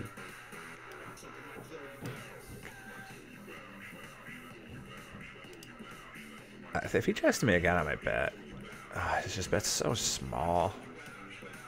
I just have to fold, unfortunately. But the stuff that Ryan told us and why he's been off the tournament circuit was just really, really, really crazy. And something that he hadn't shared with anybody else other than his close friends and family, and decided to share with me because I've known him for a long time. And so a little bit about me. I was playing mid stakes pre Black Friday. I was also playing like Sunday Millions and stuff, but not super frequently. I was more involved in cash than like the Sunday Millie. Then I ended up leaving to go to the military, where I joined a special operations unit for the Army. I went into the Army for 5 years. I deployed multiple times to Afghanistan in support of Operation Enduring Freedom. I started my journey at Fort Benning, Georgia. I went through basic training. Then I went through airborne school, jumped out of planes and everything, got certified to jump out of planes in combat and training missions. Then I went to RIP, which is a Ranger Indoctrination Program, to become an Army Ranger. Then I did that. Then I got sent over to 1st Battalion in Savannah, Georgia, out of the 1st Ranger Battalion, 75th Ranger Regiment, 175 for short, in case most people probably aren't familiar with it. Got deployed to a bunch of regions at Afghanistan several times. Came back, saw combat, really cool, built a lot of camaraderie, but I just realized like it wasn't the end goal for me, and I wanted to go back to school. Came back, got a criminal justice degree, and was working part-time as a poker dealer and floor manager, and I still hold that kind of for like the benefits and the stuff like that for which I don't have for poker. And since I'm not making like absurd amounts of money, I still like to have the guaranteed income to make sure my bills get paid and I live comfortably and I can kind of take higher shots. And I'm just playing these small stakes down with you guys because I'm not running parallels, and I like talking live kind of because of what JLo was doing. It was more personal, and it was kind of how I wanted to start the stream. So here's some of the like the units and stuff that I worked with like in Afghanistan. This thing's pretty cool. My blood type from my patches. Work with these guys. I have a French patch somewhere that I worked with the French Foreign Legion. Got a couple of different like money things that are pretty cool. But this was probably like far and away my coolest and most proud story. There was a guy who worked alongside us with the Afghan National Police, and they hit an IED, and he was losing a ton of blood, and I had to perform CPR on him to try and get his heart started, for which I did like, I don't know, around 30 minutes, and ultimately we ended up saving his life, and I got an award for it and everything, and we ended up like having to cut his uniform off of him, and it ended up going to his like superior officer. And after, when he was in his recovery, they cut that off of him and gave it to me as kind of like a thank you for saving the dude. So that was like one of my most prized possessions that I always keep in front of my workspace, and I always look at it, and it's just something that it just really means a lot to me. So what stakes do you play off stream as bread and butter? 100 and 200. And we're going to isolate the nines. But I think we're probably going to be switching to MTT soon just because there's so much more viewership in the MTTs.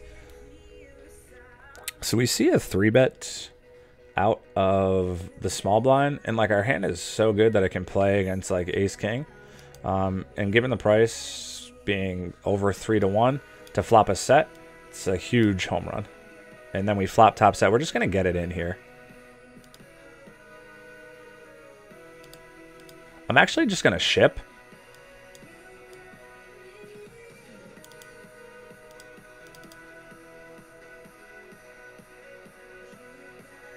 Please call.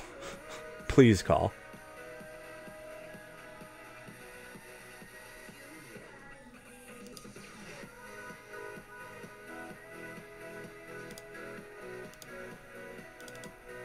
How do you not have aces and call with the ace of hearts, thinking you're blocking the flush draw? I didn't want to bet with how wet the board. I didn't want to just bet with how wet the board was with that guy with the stack depth. So I'd rather just overship, get called by worse sets, and potentially overcards, flush draw, combo draws, which were just crushing equity-wise.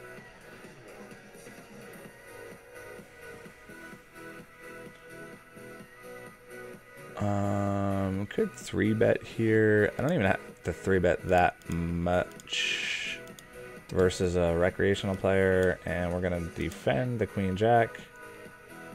Oh, nope. Check call seems reasonable. I might even check raise given the flush draw. So we 3-bet this board. I don't think this is a really good board to continue, and we're gonna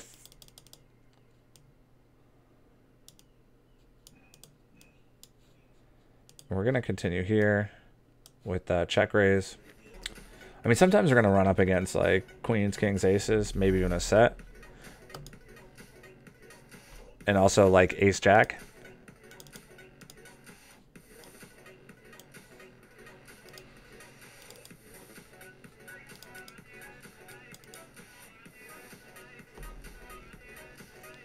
If we get raised here, I don't know if we can call.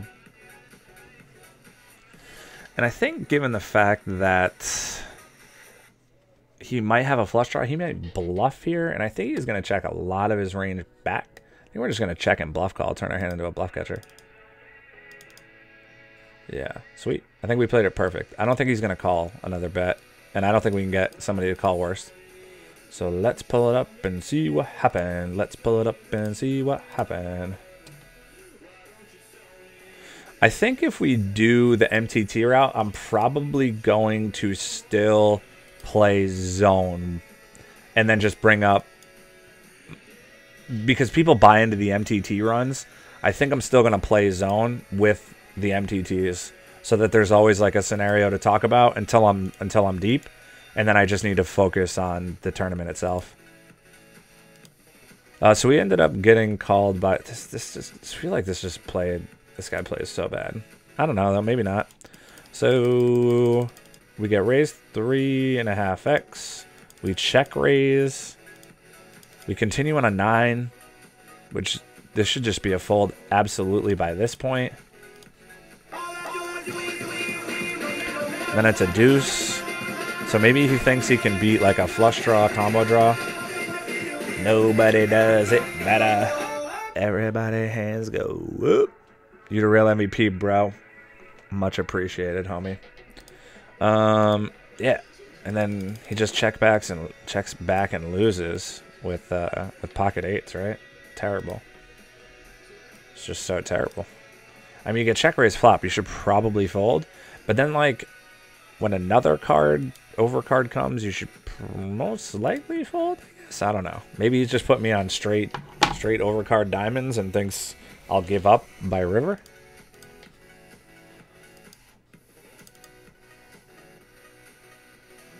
My parallels aren't functioning for some reason. So I can't stream those stakes until I get my parallels fixed. Because I'm on a Mac. 7, 8, 9, 10, but the jack makes the ass end of a king high straight. 9 Another big stack. I think I'm just going to check here. I mean, he could already have a straight. Jam 52, 63, 31. 52, 63, 31. Much appreciated, bro. Thanks for the follow, homie. I don't think we're going to try and get out of line versus this guy with our stack depth. Yeah, he just overbets. This is like so a me move. This is such a me move. I gotta say, I appreciate it. I'm definitely stacking that 133 guy. For sure. At first I was like, am I playing against myself?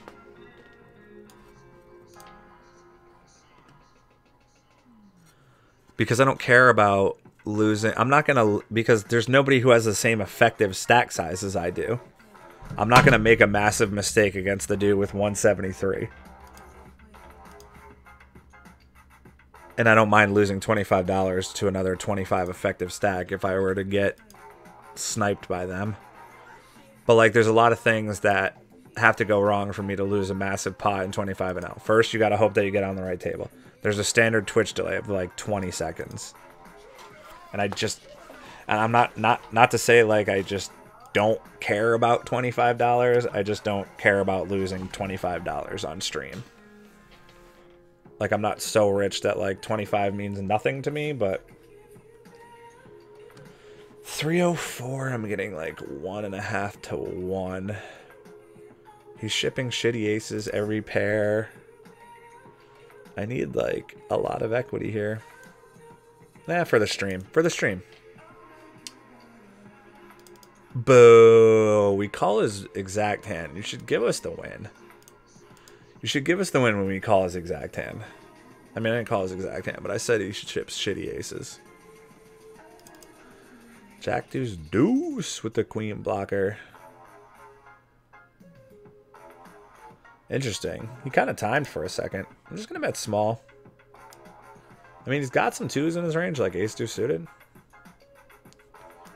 Okay. Gonna defend.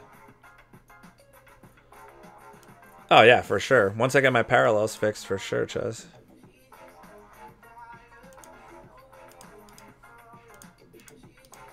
Not ever without a delay, though.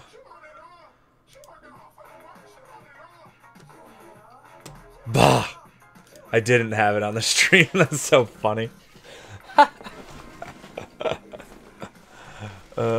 Face smack for sure. Way to go. Worst mods ever. You should have told me. Should have told me. Can we just stack the dude with 173 already and just call it a week? A 25-0 week? I don't even know how many buy-ins I have on these tables. It's just pretty funny because I've never had these numbers at 25-0. Because I normally dump my stack, but I decided I wasn't going to because it was a Friday.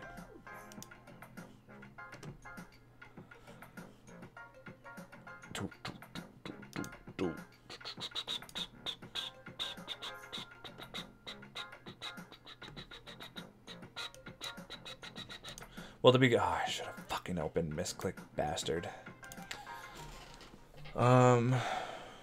Sorry for the profanity. I'm trying to keep it professional, but slips out. It's that soldier mouth. Yeah, I mean, I feel like I deserve it. I've been stacked set over set so many times recently that it would seem fair from the poker gods up here, all around here and back there, that I should stack them set over set. It should just be like a 3-bet pot where I have queens on the button. He 3-bets with jacks, and the flop comes queen, jack, deuce, and there's a deuce on the turn, and I just get it all.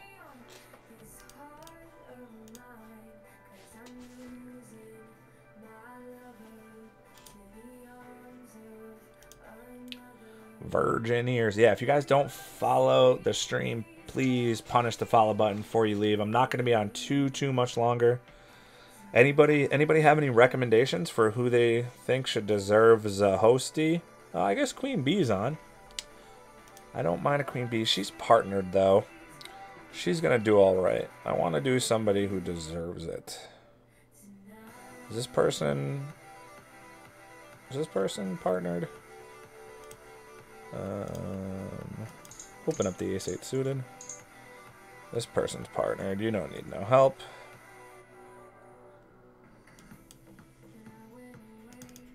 And we're just going to go for half. Russian chat mode. We ain't about that life. Sorry, we're not going to send you to any Russians. Jam, are you streaming?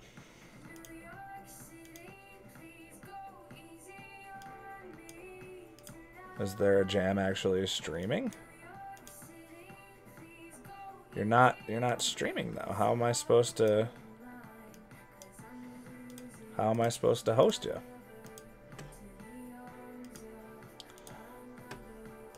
Oh, I hate them, dude. I hate Lyman. I think he's the most pompous piece of garbage. I mean, I like the show, but I don't like him personally. Just turned it on. Alright, if you're still streaming and you follow the channel, you can get the host, my friend. Okay, 4-minute delay. Cool. Well, when we finish up, we're going to send him over to the friend of the stream, Jam.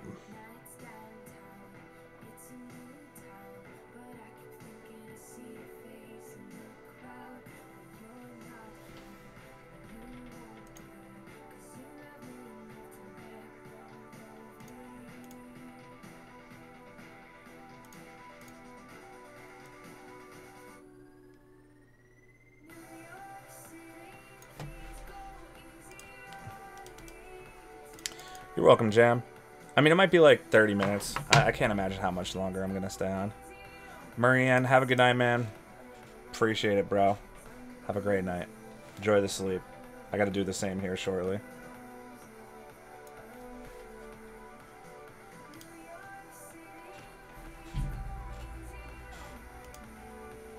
How did you know? You already knew that. You already knew we don't use no stinking delay. We don't use no stinking delay.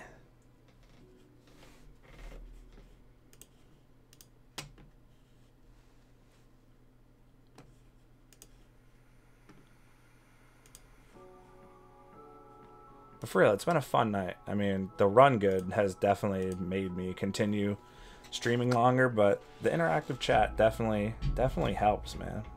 Appreciate you guys coming through and spending some time with me. Should I just like open ship to this guy? I think I'm actually just gonna open ship. Open ship. He got no money. Fuck race folding. We're just gonna ship into his $8 stack. If I'm like in position, I would definitely just raise.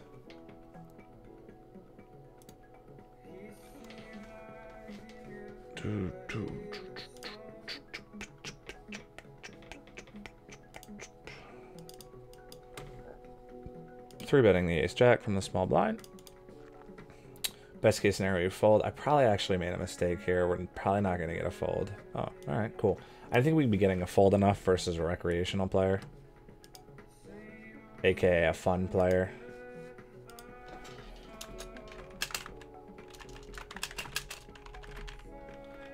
How do I add com?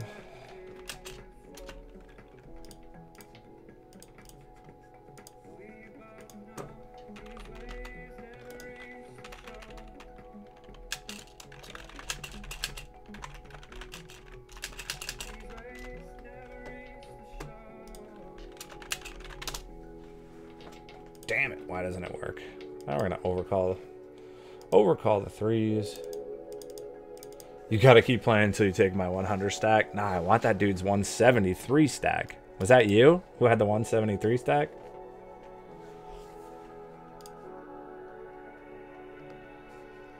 If so, pretty impressive.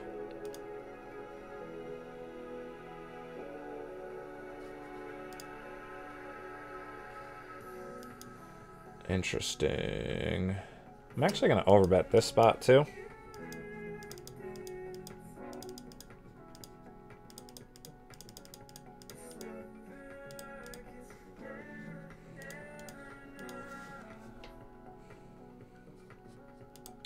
Wow, we get min clicked back. Okay. Sure, buddy.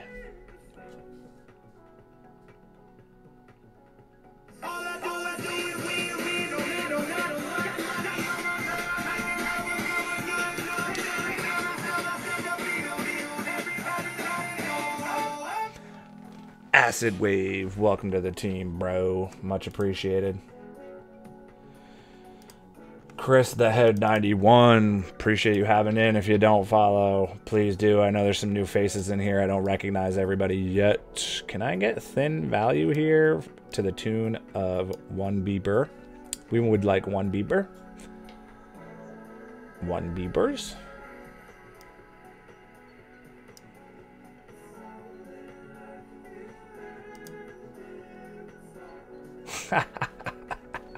Yes. I love the 1 Bieber call. The spike call. Absolute spike call. What does he even have? He has the 10. I mean, he just never calls like a pot bet or a 3/4 bet in that like these exact scenarios.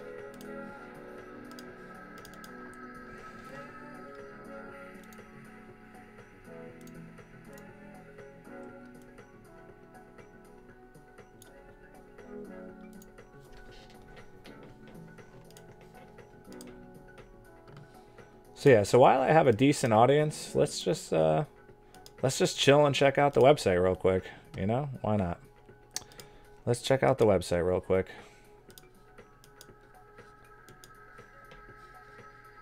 You know, sneak peek for you guys.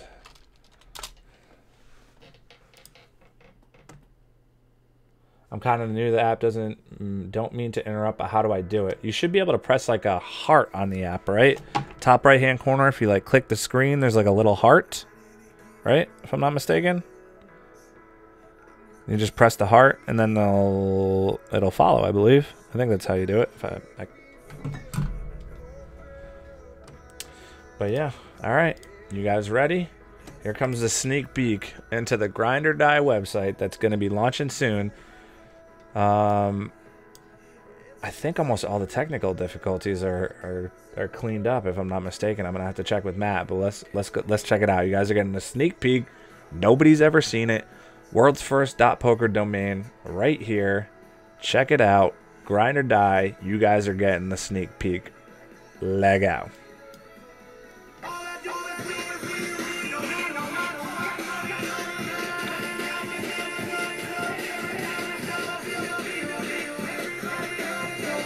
Chris the Head, thanks for the follow, bro. You the real MVP, man. All right, so here we are. Let's check it out. Hold on, I might have to bring this down a little bit.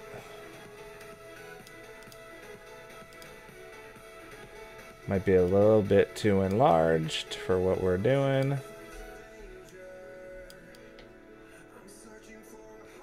Okay.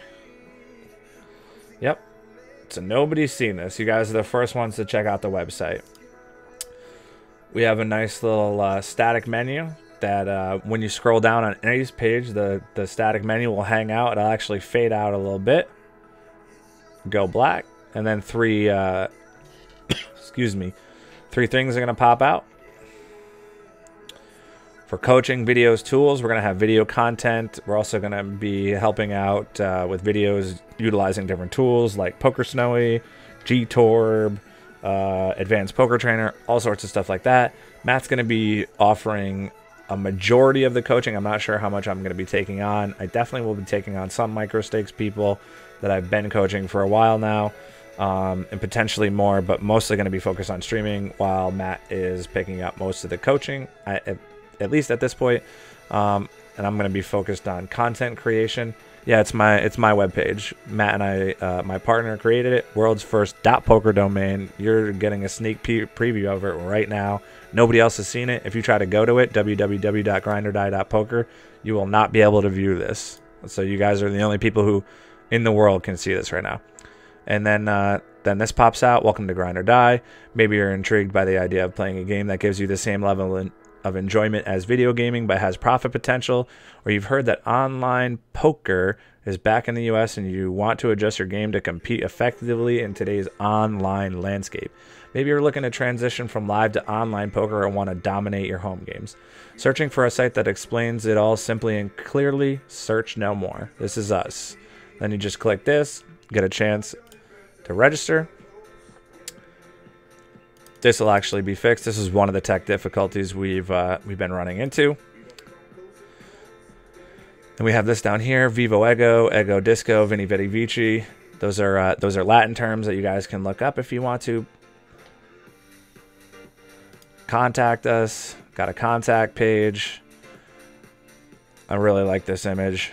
Our headquarters is located in Florida.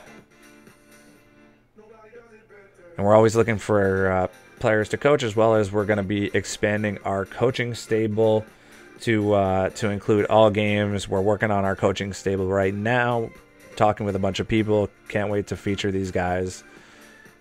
Definitely going to be some people you know. Frequently asked questions. Got this right here. I'm not going to go through all these. Coaching page. Coaching is an art, not a science. A lot of other stuff we created. Another register page. This is what it's supposed to take you to on the other page, but for some reason the link's not letting us go through. Ask you what your name is, your email, what kind of stuff are you getting into, when can you meet up. Then we offer a free coaching session.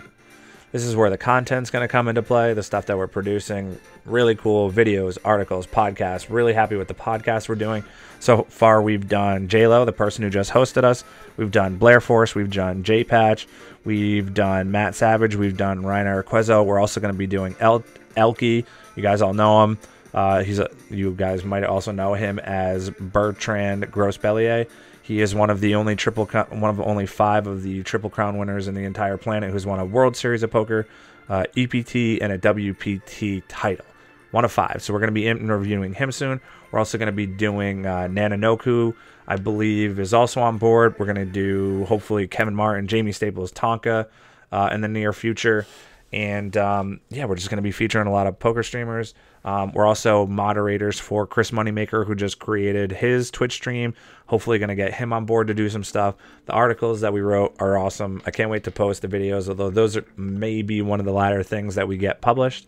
I don't think the podcast thing is done yet. Nope, we didn't get it.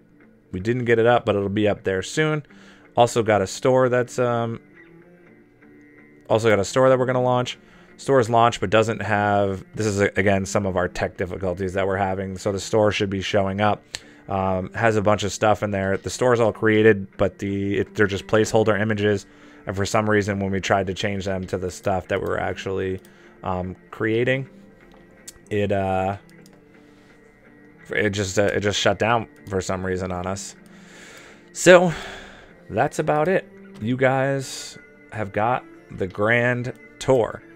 And with that being said, we also just got booted on both of our tables, so we have none left. So I think after our 6.5 hours of streaming, that's going to be just about it for us. And then we also have, you can check this out. This is a video that we created. Coaching. Edutainment.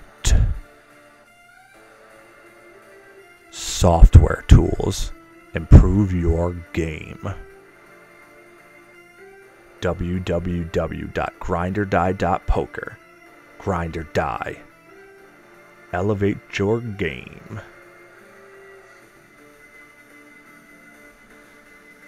NS Chlu, thanks for coming through, guys. Man, I had a great time. It was awesome.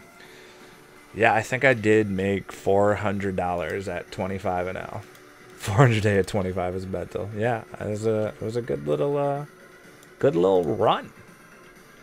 Definitely gonna highlight this stream. Definitely one for the ages, right?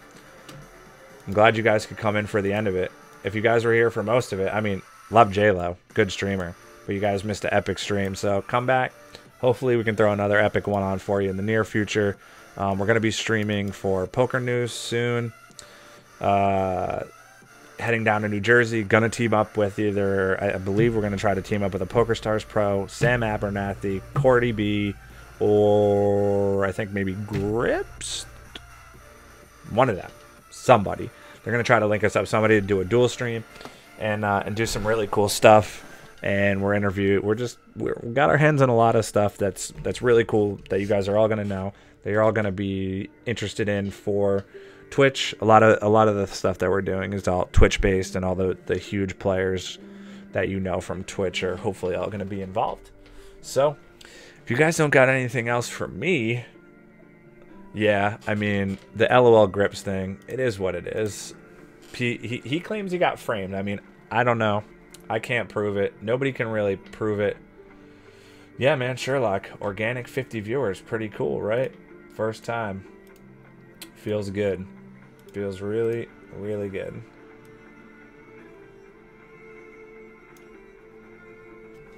Yeah, a lot of people have negative opinions on the Gripster. So again, if you guys don't follow, please follow the channel. You guys got 1 minute. We're gonna do the cool little countdown thing that we created for when we are peacing out, since we don't have the cool highlights and everything that Jamie Staples and Kevin Martin has, but we're gonna create it. It's gonna be dope. It'll be fun. But for right now, this is our countdown, and then we're gonna host our friend. Was it Chris? Who was the person that we were gonna host? I'm trying to think of who it was. Jamal, or it was Jam 52, right? That's who it was. So we're gonna hook Jam up with the host. So you guys got 1 minute for the countdown. If you got any questions, enjoy the thing. It's pretty cool.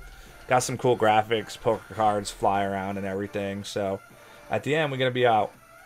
Again, 1 minute. Follow the stream. Punish the follow button. We're also gonna be doing email support@grindordie for this raffle. We're going to be giving away a $200 bankroll booster.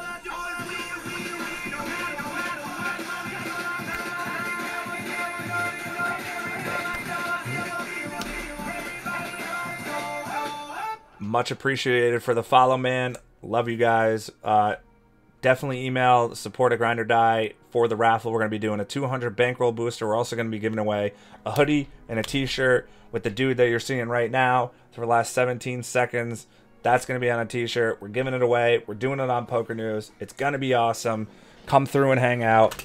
Thank you guys for coming through and really hanging out and supporting me and everything. Go give some support to our friend Jam. Later, guys.